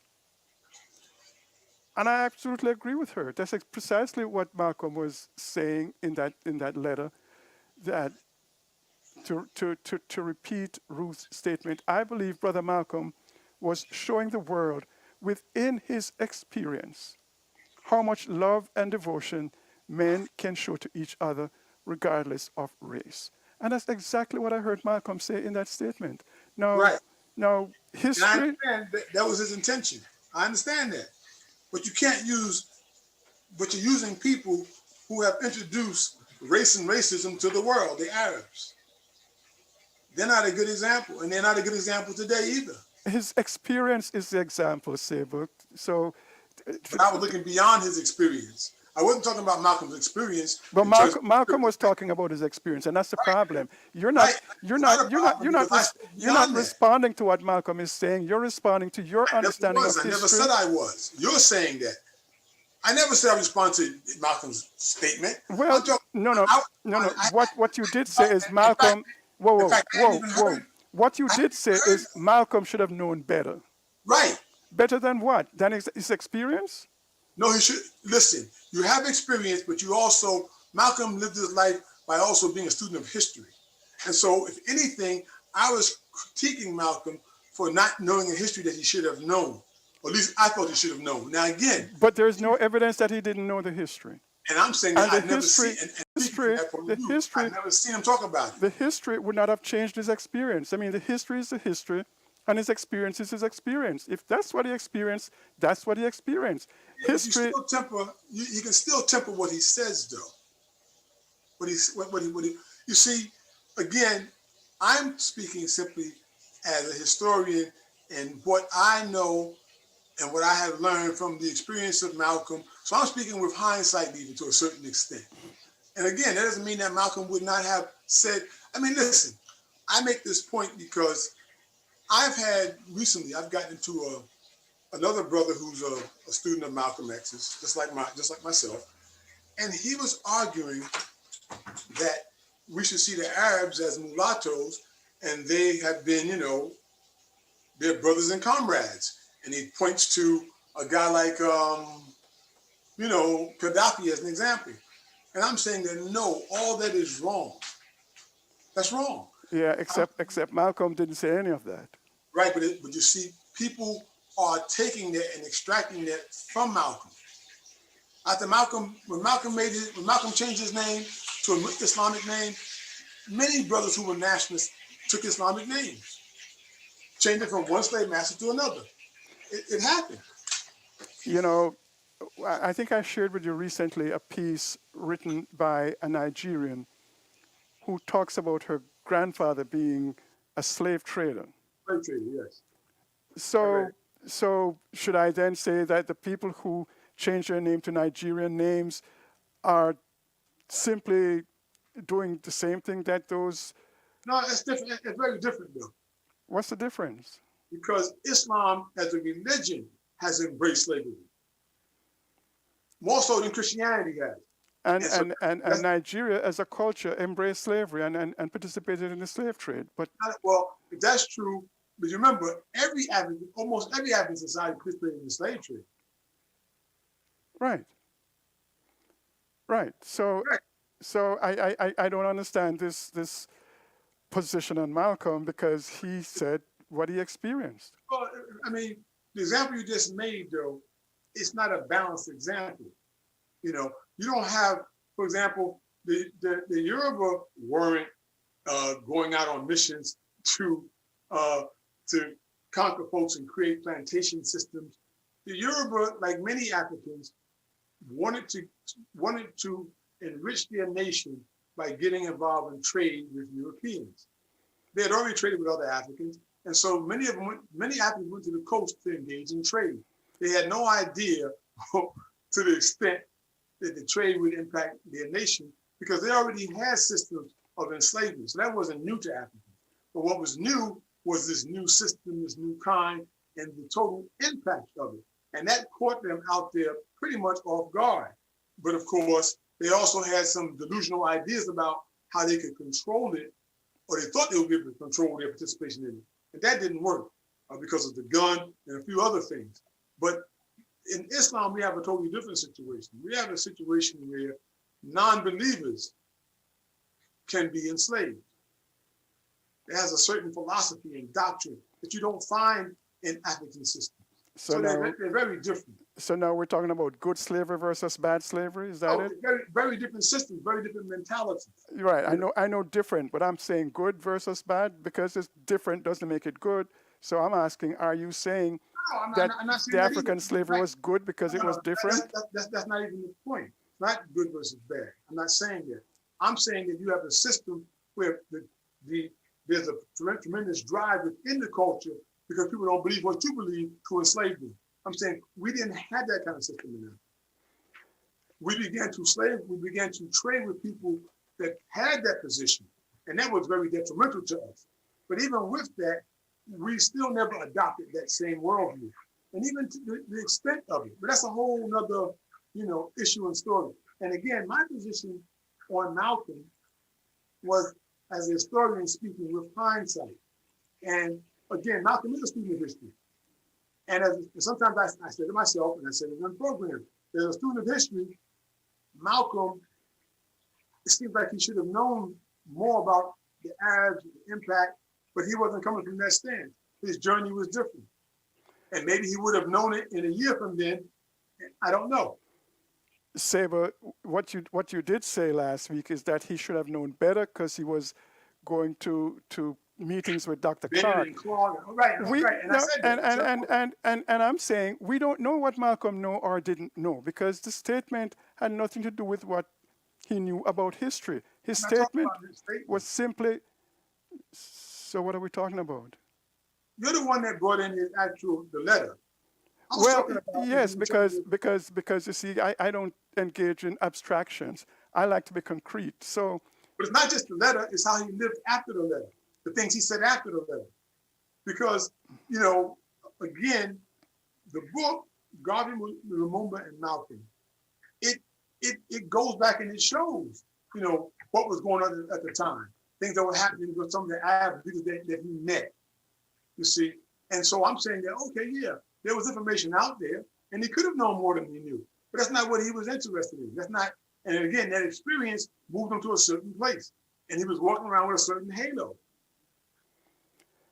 Which is why I relate this to the Rodney King situation and the current trial, because there are issues of facts pertaining to, and then there is history that has nothing to do with the situation. And in the case of Rodney King, yes, the history of the attitude of white America to black people was brought into play in a way that was inappropriate, so much so to convince jurors that their lived experience was not their lived experience. And I believe Malcolm has a right to express his experience as he experienced it, and not through anybody's prism of history or any other perspective. If that's what he experienced, that's what he experienced.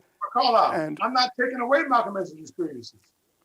I'm not taking away his experiences at all. Well, when you say he should have known better, it means that you would have wanted him to have said it differently. Well, I'm saying that ultimately the impact of his conversion and the people that followed behind him, now it began to make it seem like Islam, it was scot-free, that it wasn't marked or scarred by slavery and by abuse. And I'm saying Malcolm didn't comment one way or another on that. First of all, the entire nation of Islam, first of all, let's be clear.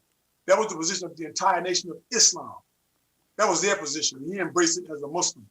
And even when he converted, when you say the he nation still of, kept that position. When you say the nation of Islam, you're talking about Elijah Muhammad's.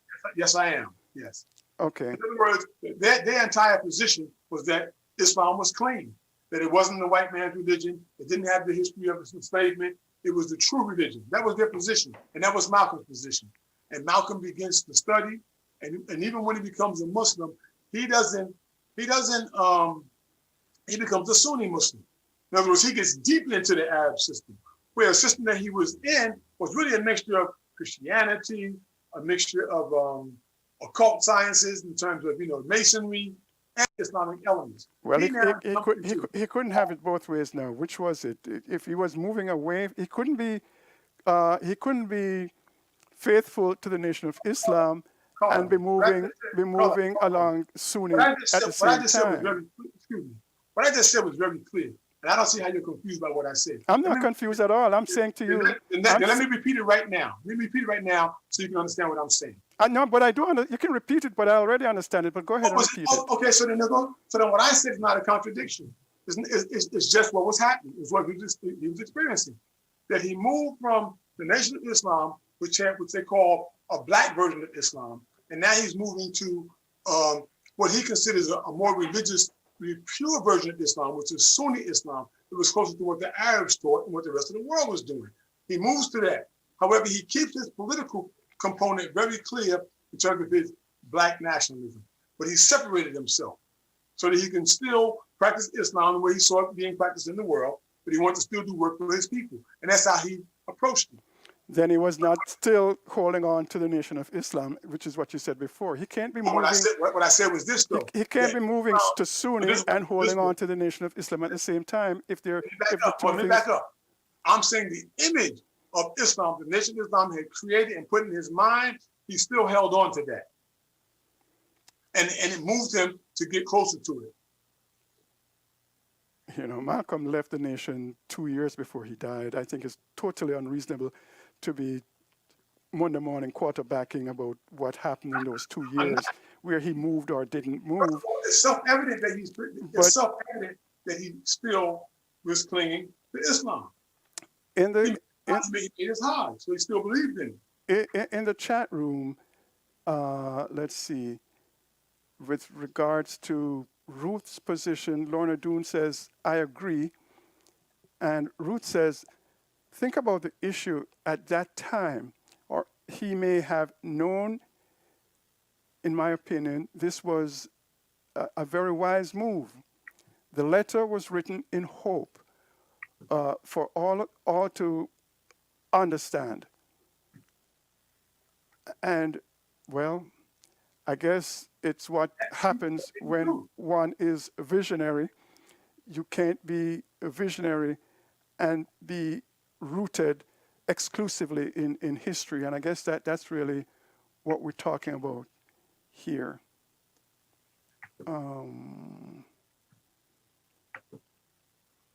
Okay, well, it is March, it is Women's History Month, and we've spent enough time on that issue, except that I would say that it really speaks to me to what plagues us as a community today.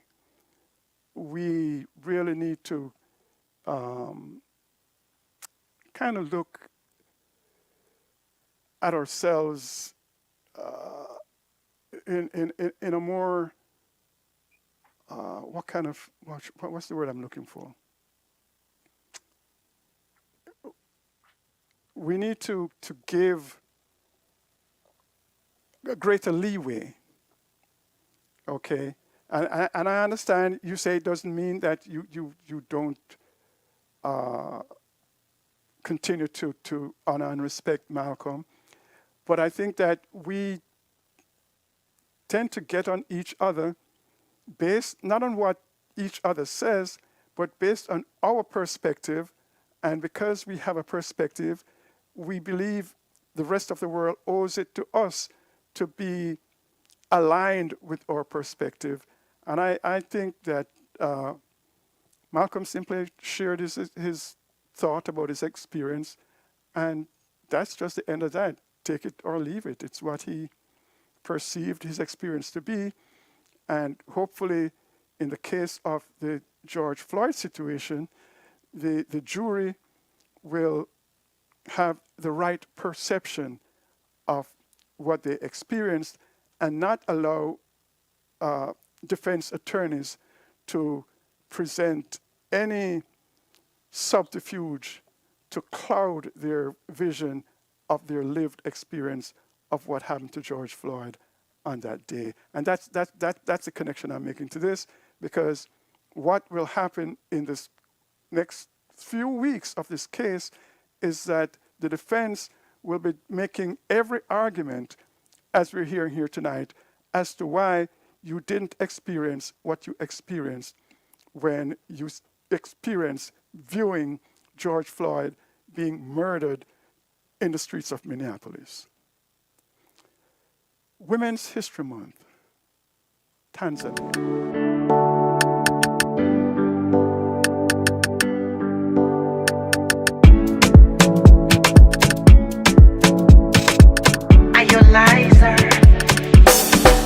I'm a superwoman. I'm a superwoman.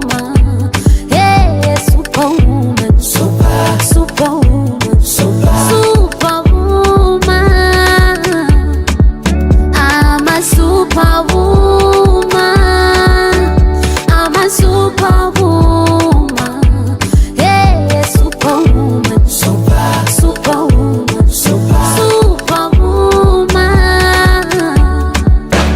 Mwanamke mama, mwalimu wa kwanza duniani,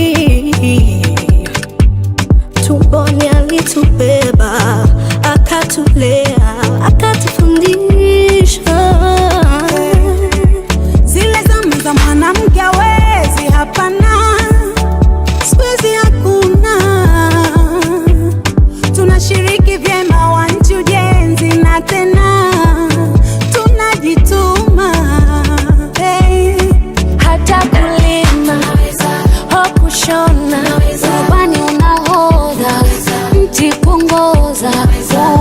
daktari baba, wasikari dada, tunawaza no process. I'm a superwoman, I'm a superwoman, yeah, superwoman, superwoman, superwoman. Ujasiri silaha yetu, kujituma ndo sana, umoja ndo nguvu yetu, na kushikamana. Jitokeze kugombea nafasi mbalimbali, pingamizi hakuna, inahitaji utayari. Wewe unaweza, mimi nimeweza, kwani wewe ushindwe na nini na mimi niweze na nini? Mwanamke ngangari, mwanamke hodari, anayejiamini, baba lete chumvi, yeye alete sukari. Mwanamke sio tu vipodozi na vipicha vya kichokozi. Siku hizi mwanaume anapenda mwanamke ajitume na chape kazi. Tunavyo vikundi vya kusaidiana, vikoba vyetu ushindi tunakopeshana. Kubwa kwenye uongozi tumepata mtetezi, Mama Samia oye. Wanawake uvuvi, ualimu, Urubani unahodha, nchi kuongoza, udaktari baba, wasikari mama, yeah. I'm a superwoman, I'm a superwoman, I'm a superwoman. That's what I am. Yeah, superwoman, yeah, superwoman,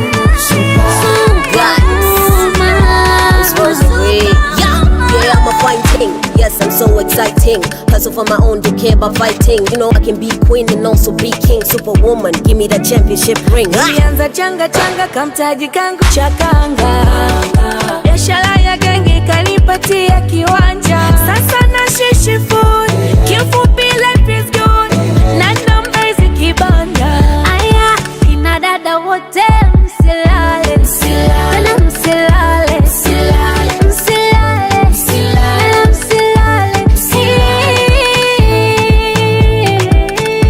Amkeni muda sasa. Oh, jokati mwekelo, asharozi mikiro, Mama Dangote, Mama Rakatale, Mama Nyerere, Tulia Ackson, Mama Janeti Magufuli,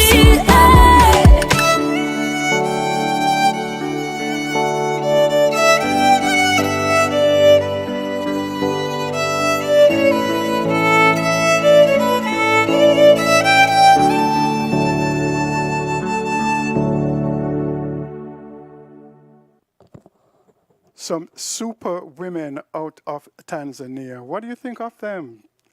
Let me see what you think in the chat room about them. And as we approach the final half an hour of the program, I just want to make sure that I don't forget, as I oftentimes do, to share some program notes with you. First of all, I want to thank all of you who logged on Thursday for our community conversations. We spoke with Kathy Matete out of Kenya, Pam Hall out of Jamaica, and China Nicole, who is of Jamaican parentage but born here in Harlem, looking at women of reggae. And great conversation, I thought.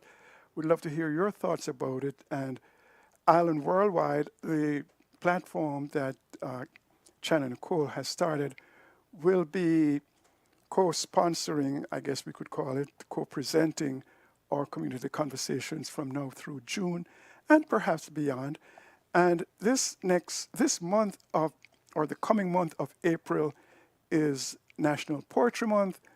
And we had planned to have Sultan Ali, the son of Prince Buster, to join us on the fourth Thursday of the month for our regular community conversations. And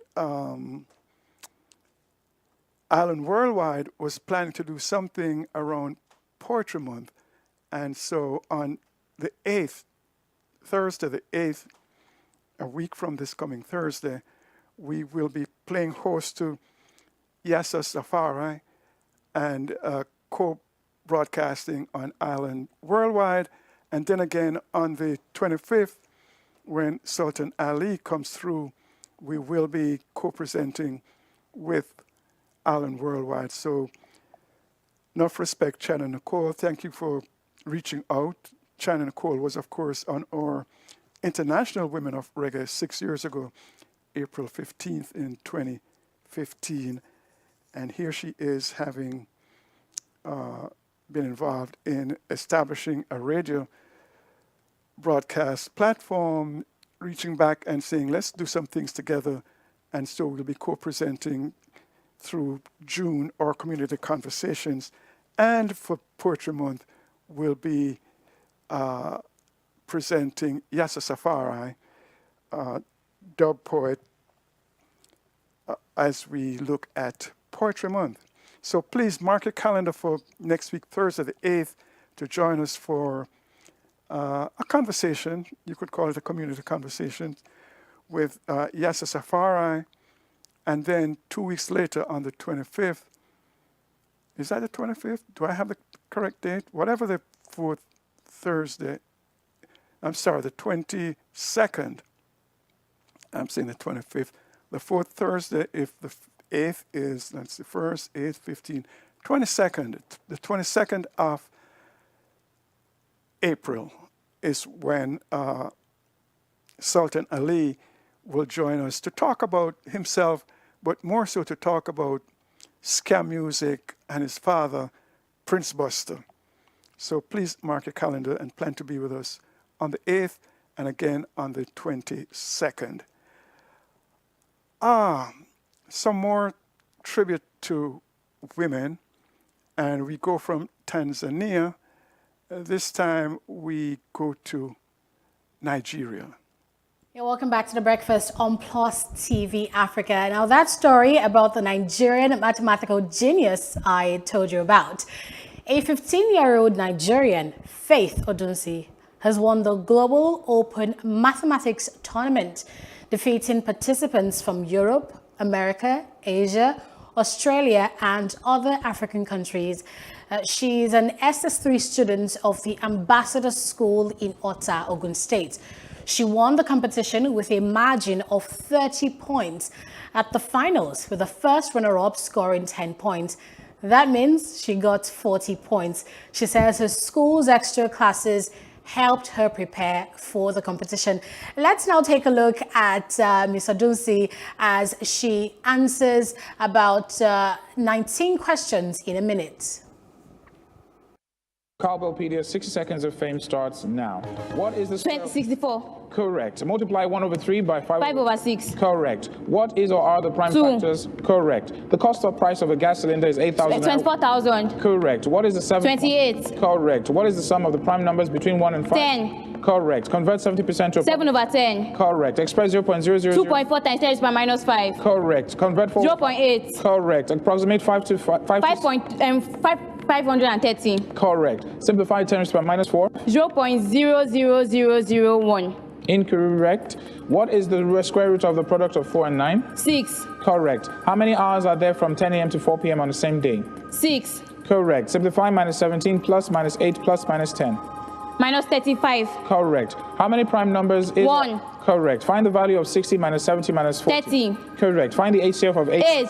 Correct. Evaluate the square root of 6 bracket 6. plus 2. Correct. Find the product of minus 4 and minus 24. 6. Correct. Evaluate 25 minus minus 30. 55. Correct. Wow. Cowbellpedia. Wow. Yeah, Just wow. I could do that. Just That's- wow. that's Oh my God. I don't even know 1 plus 1. Please don't ask me. But look at easy. Faith. It's easy stuff. Usaugi. What was 1 plus 1? Do you know Being that? honest, I couldn't even catch up. You know, 'cause it's. Okay, I'm having trouble with 1 plus 1 myself, but kudos to the young sister. Obviously, it is something that they had to prepare for, like you prepare for spelling bee, and she memorized what she needed to memorize, and she calculated what she needed to calculate, but wow, that was some performance. Meanwhile, in the chat room, Lorna Doon says, stakes are high for the trial. I pray he is found guilty as he should be. On the comment about the jovial patriots, let's remember they murdered a black cop. I'm not sure if I know the comment that she's referring to, but I'm sure others in the chat room and in the audience know what Lorna is referring to when she says on a comment about the jovial patriots, let's remember they murdered a black cop. Now, last week we had a guest who talked about Barbados and what she was doing in Barbados. And we talked a little bit then about Barbados becoming a republic. Let's revisit that as we continue to celebrate women. The Prime Minister of Barbados happens to be a woman, Mia Mottley. Let's look first at the issue of becoming a republic. Looks like a royal visit in Barbados, but this is the state opening of Parliament. The Queen's representative about to deliver a historic message that will mean this pomp and ceremony will no longer take the same form on this island. The country's Governor-General, Dame Sandra Mason, with a speech written by the Prime Minister, Mia Mottley, in a similar format to what we would see here, the Queen reading out Boris Johnson's words. The time has come to fully leave our colonial past behind. Barbadians want a Barbadian head of state. This is the ultimate statement of confidence in who we are and what we are capable of achieving. The Queen first made her visit to the island as head of state in 1966. Later on in that year, Barbados would go on to achieve independence. I love her. The monarchy have made several visits. Here the Queen is again in 1989. The most recent visit by Prince Harry when he was representing the Queen on the 50th anniversary of Barbados' independence. You are a remarkable nation, and I have no doubt that you have a remarkable future ahead. Little did he know that just 4 years later, that would no longer include the Queen. But talk of her removal as head of state has been going on for a while. This time, Barbados' Prime Minister has put the decision front and centre of her new policy agenda, recently pressured by Barbadians challenging the status quo in the era of Black Lives Matter. We need to break the ties not long time ago. So if they decide to do it next year before independence, I pray that I'll be around to see it. This isn't the first Caribbean country to take this step. Guyana removed the Queen as their head of state in 1970. This happened less than 4 years after independence. Then in 1976, Trinidad and Tobago did the same, followed by Dominica 2 years later. Jamaica hasn't done so yet, but their Prime Minister has talked about whether they'd be next. Barbados is expected to stay in the Commonwealth, a voluntary association of former British territories. The country's colonial history first began in 1625, becoming a centre for the brutal transatlantic slave trade, freedom from slavery happening over 200 years later. Modern-day Barbados wants a different future, as a republic, no longer having a head of state over 4,000 miles away. The question for other Caribbean nations is, will they follow? Aisha Tell with the background there, and I'm joined now by Professor Richard Drayton, a Rhodes Professor of Imperial History at King's College London. He was born in Guyana and grew up in Barbados, and also by Kehinde Andrews, Professor of Black Studies at Birmingham City University. Gentlemen, both welcome to the programme. Kehinde Andrews, can I start with you? How did you react to this announcement? I mean, largely with indifference. I mean, it's frankly astounding that 54 years after so-called independence, Barbados still has the Queen as the head of state. And it is a reminder that the Queen remains the head of state for 14 nations. I mean, we're about to celebrate the Commonwealth Games in Birmingham, but it is a deeply problematic reminder of just how little has changed since the colonial era. Richard Drayton, is this just a symbolic move, do you think? Well, I think symbols are important. like the Prime Minister of Barbados, Mia Mottley, I am part of the independence generation, which was born in the era of independence in the Caribbean. And for people like us and people younger than us, it's a little bit absurd that your head of state depends on whoever is born into a family several thousand miles away. What difference will it make? I think that from the perspective of those who support a republic in Barbados, this will be part of a more wholesale interrogation of the colonial legacies in the society, which extend in all manner of directions.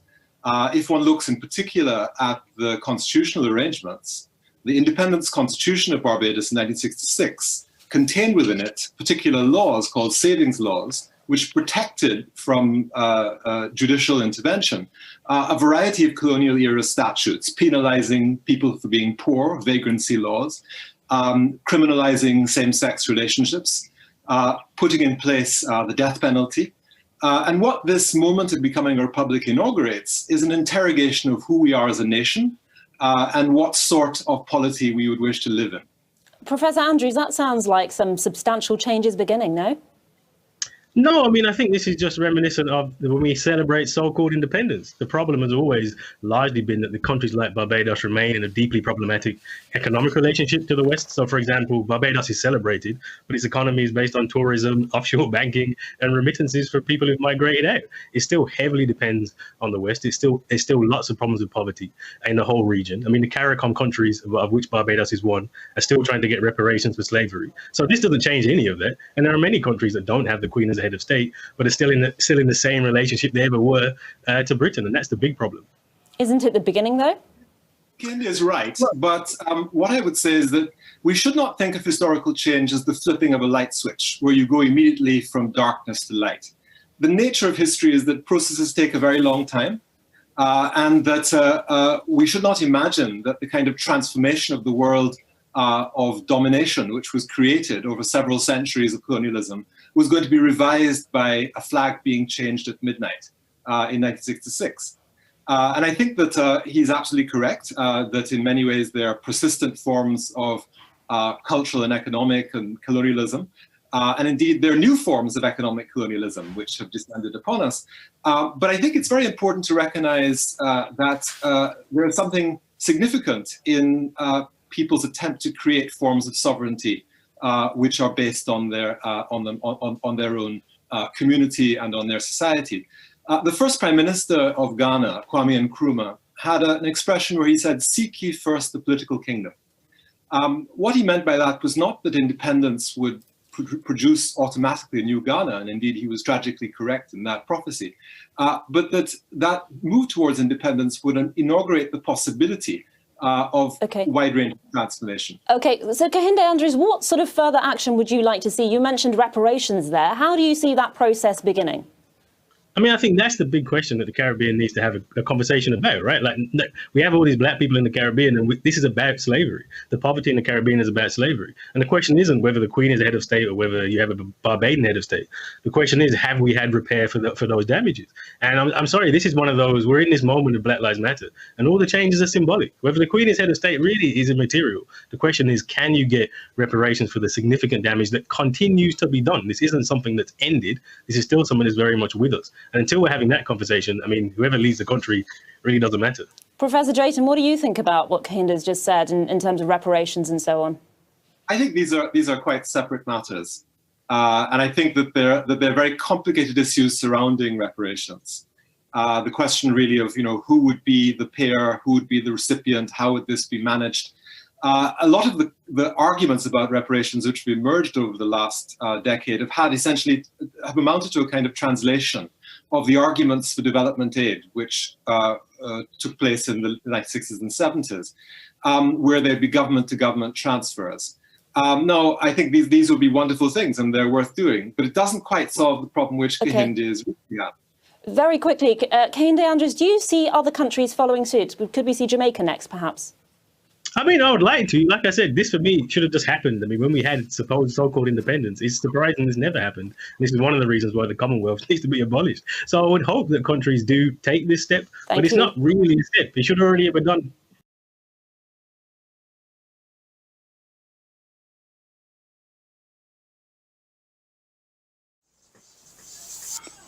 Okay. We're kind of running short on time, but well, first of all, in the chat room, Lorna Doone is explaining that her reference to the Jovial Patriots was a reference to Senator Ron Johnson's comment about the folk who stormed the Capitol. She says, let's remember that they murdered a black man. Saber, what are your thoughts about this notion of Barbados move to become a republic and have a Barbadian head of state and its significance? I asked you this before a while back about, Jamaica. I didn't know that many of these folks who are independent still had ties to, the Queen in terms of she was officially the head of state.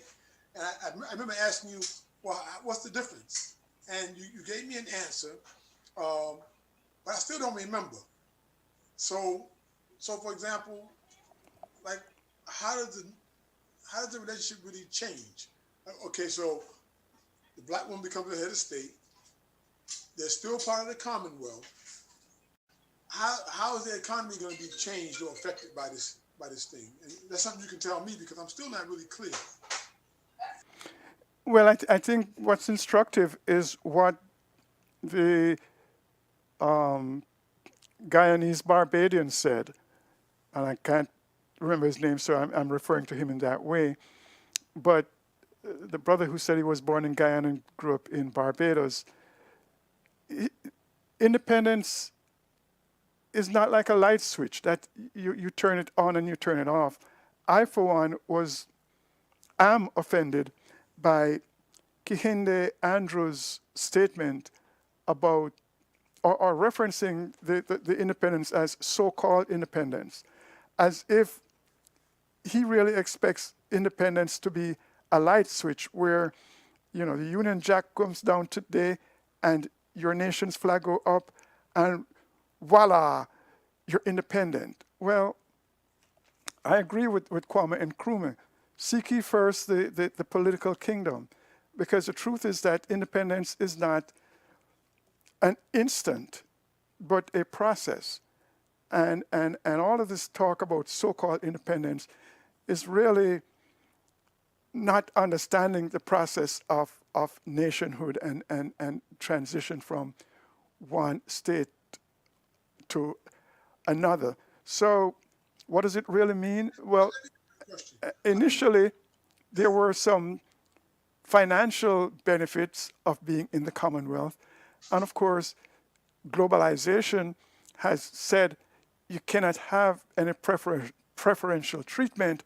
So the landscape has changed from 55 years ago when Barbados became independent. So much has changed on the international scene. So, what difference it's going to make is going to be at best incremental, and it's been that way for everybody, and it will be that way for each of these countries struggling to establish their sovereignty.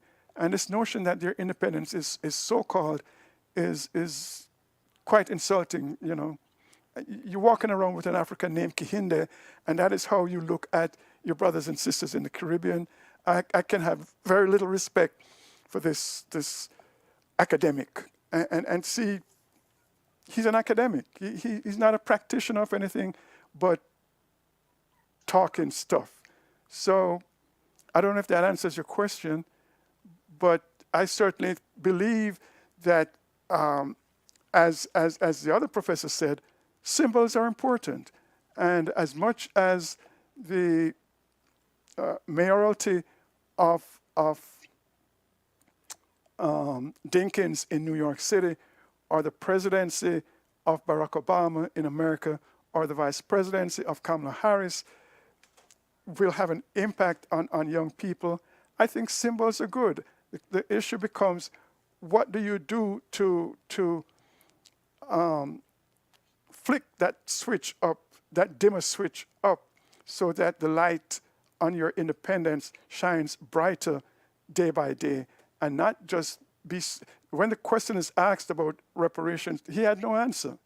So, you know, this academic nonsense is, for me, just that, nonsense. Independence is a process, and I would certainly applaud the Prime Minister of Barbados for making that move, and wish her the best. So it's I guess the immediate benefit's going to be psychological. Of course, there is a psychological benefit. I remember being in high school when Jamaica became independent, and a very common phrase we would hear is "man free." Now, what we did with that freedom is a whole other matter, but the psychological impact of becoming independent in 1962 was significant to us in an emerging nation. So to sit up in London talking about so-called independence is patently ridiculous as far as I'm concerned. I mean, he's not putting the I didn't think he was putting the burden or the onus on independence on the people as much as England still wanting to. I guess I took it that way. England doesn't want it. England still wanting to what? England want, just like when emancipation happened here, and you know, the proclamation was signed, and the slaves were free, and they were on their own, and the slave owners had no more responsibility. That's exactly what England wants. So, like I said, globalization has made it easy for them to turn folk out in the street like folk were turned out here when emancipation happened. So it's not about England. Independence cannot be about what the oppressor does or doesn't do. Independence has to do with what you do with. And the whole issue of Mayor Mottley declaring that Barbados is going to become what it's going to become, it's not subject to the approval of England. It is self-determination. It is what the nation is doing. And all that talking about so-called independence is nonsense. Independence is not something that you continue to depend on, you know, your colonial master. If you're independent, you can't be dependent on. So if you're independent, you depend on your own. Simple. You say that, though, but listen, though. So I'm using this example in Africa, right? When African nations became independent, the former colonial master still wanted to have I guess they developed what became like neo-colonialism, where they still had an economic hold on the nation. So wouldn't that be the same situation that would happen in the Caribbean? Even though you would be independent, the economic hold they would still try to maintain. Well, this whole world is interdependent, and you know, China and America still have an economic relationship.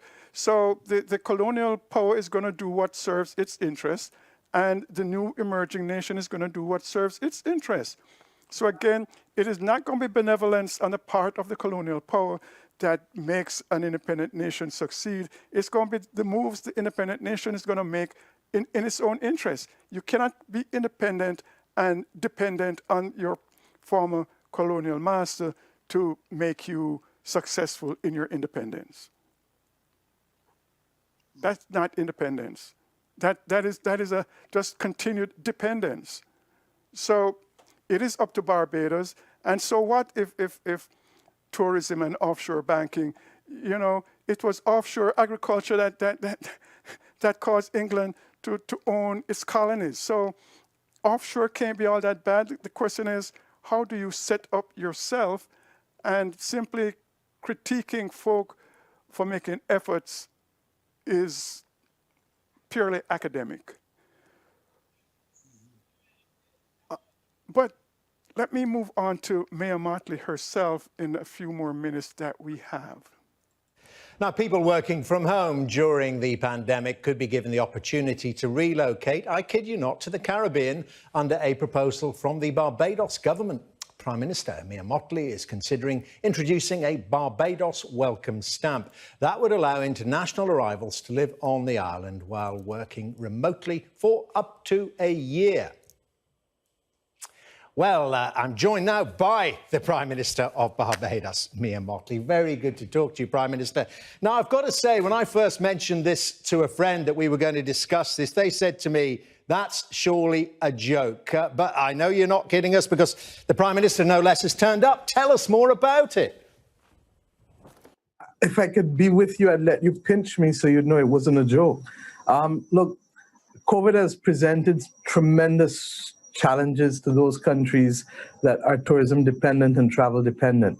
And we've reached a position where we recognize that part of the challenge relates to short-term travel as well.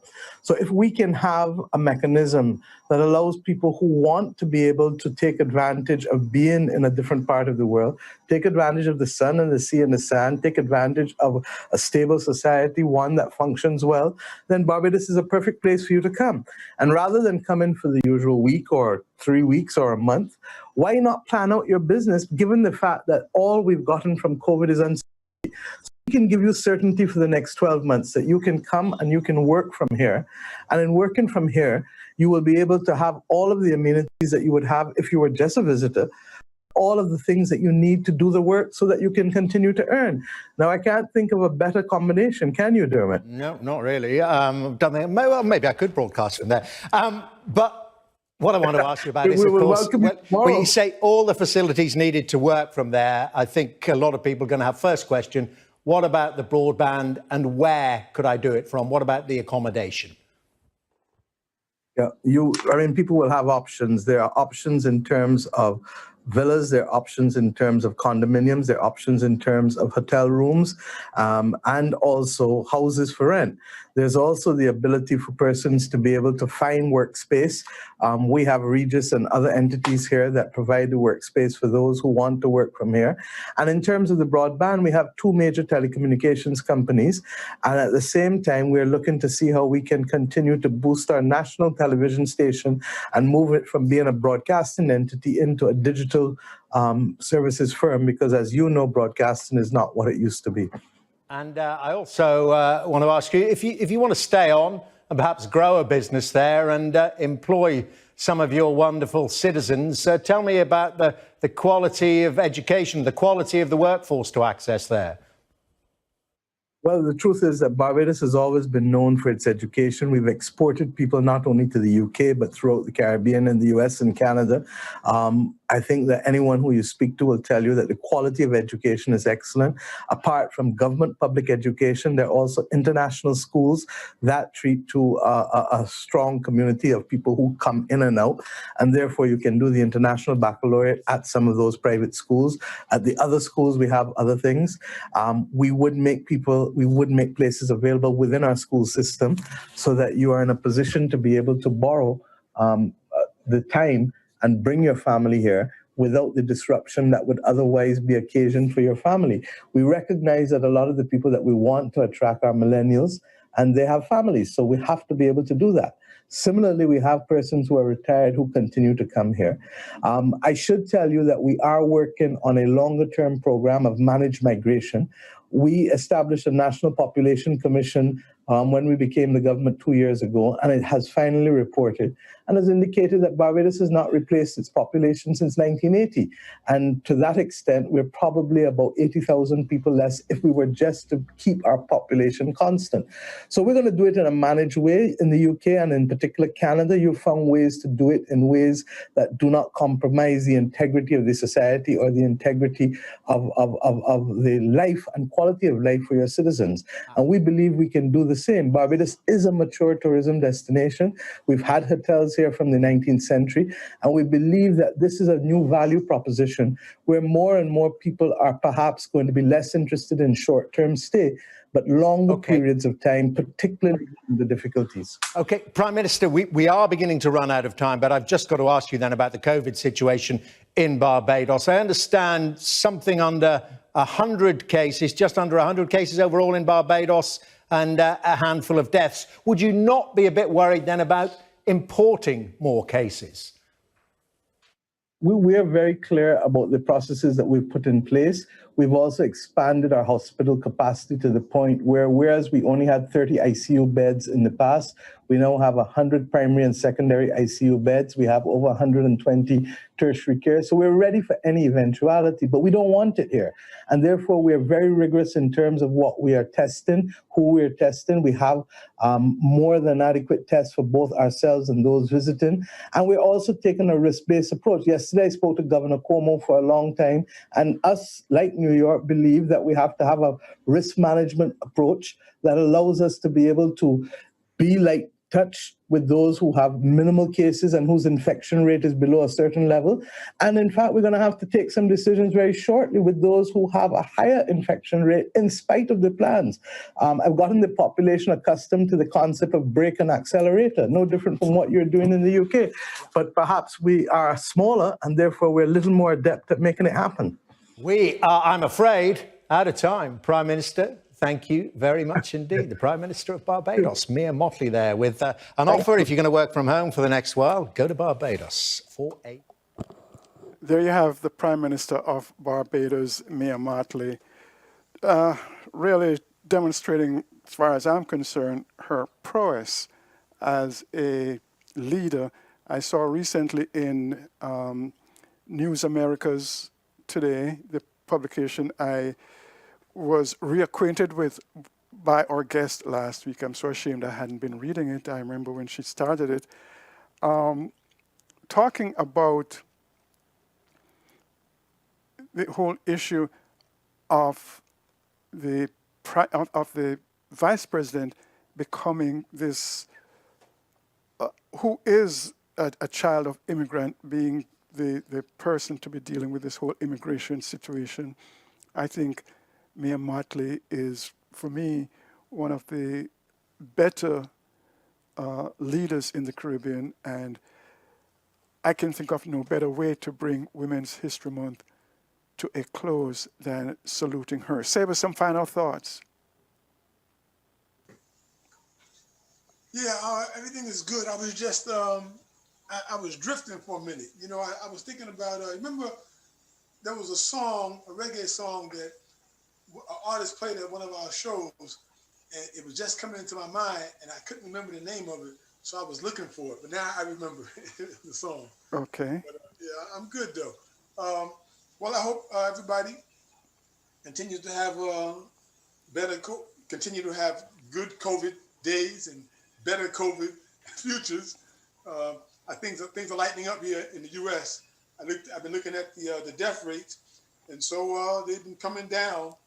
So I guess we'll have, the new normal will be here pretty soon. Maybe we'll be back in the room side by side again one day soon. Well, maybe we'll see. I want to before I go, two things I want to invite folk to join me on Thursday for Real Talk. And Lorna Doone has a suggestion. She says, oh, can we have a courtroom reenactment of George Floyd's murder? I say Chauvin can be in the ground with someone on his neck for 9+ minutes. So that would not be a reenaction of George Floyd's murder. That would probably be an enactment of Chauvin's murder, which, well, you know, I'm beginning to like the idea of a courtroom enactment. And on that note, I want to say peace to y'all and walk good. Peace.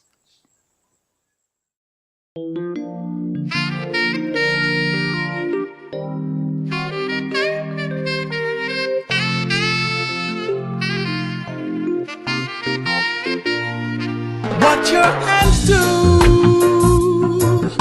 it's your own eyes have seen. So won't you judge your actions to make sure the results are clean? It's your own conscience that is gonna remind you that it's your heart and nobody else's that he's gonna judge. Be not selfish, be not selfish in your doing, in your doing. Pass it on. Oh, on. Yeah. Help your brother in their need. In their need. Pass it on. Live for yourself. Live for yourself. You will live in vain. You will live in vain. Live for honor. Live for honor. You will live again. In the kingdom of Jah, man shall reign. Man shall reign. Pass it on. Pass it on. Yeah. Pass it on. Yeah. Pass it on. Pass it on. What's in the darkness, yeah, must be revealed to light. We're not here to judge what's good from bad, but to do the things that are right. On a hot sunny day, under the shadows for rescue. Well, as the day grows old, I know your sin's gonna find you. Be not selfish. Be not selfish in your doing. In your doing. Pass it on. Please, yeah. Help your brother. Help your brother. In their need. In their need. Pass it on. Pass it on. Live for yourself. You will live in vain. Live for others. You will live again. You will live again. In the kingdom of Jah, man shall reign. Man shall reign. Pass it on. Pass it on. Pass it on. Pass it on. Pass it on. Pass it on.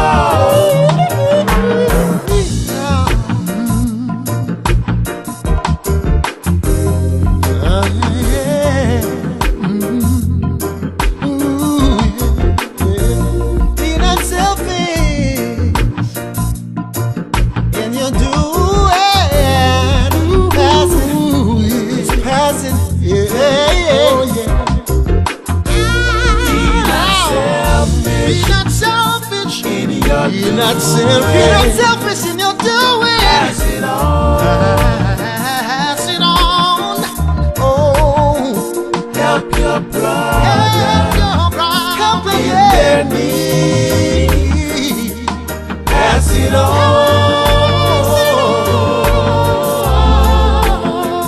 Live for yourself. Don't you live for yourself. You will live in vain, yeah. Live for others. Your mama and your papa and your friends and your family. In the kingdom of Jah, man shall reign. Pass it on. Pass it on.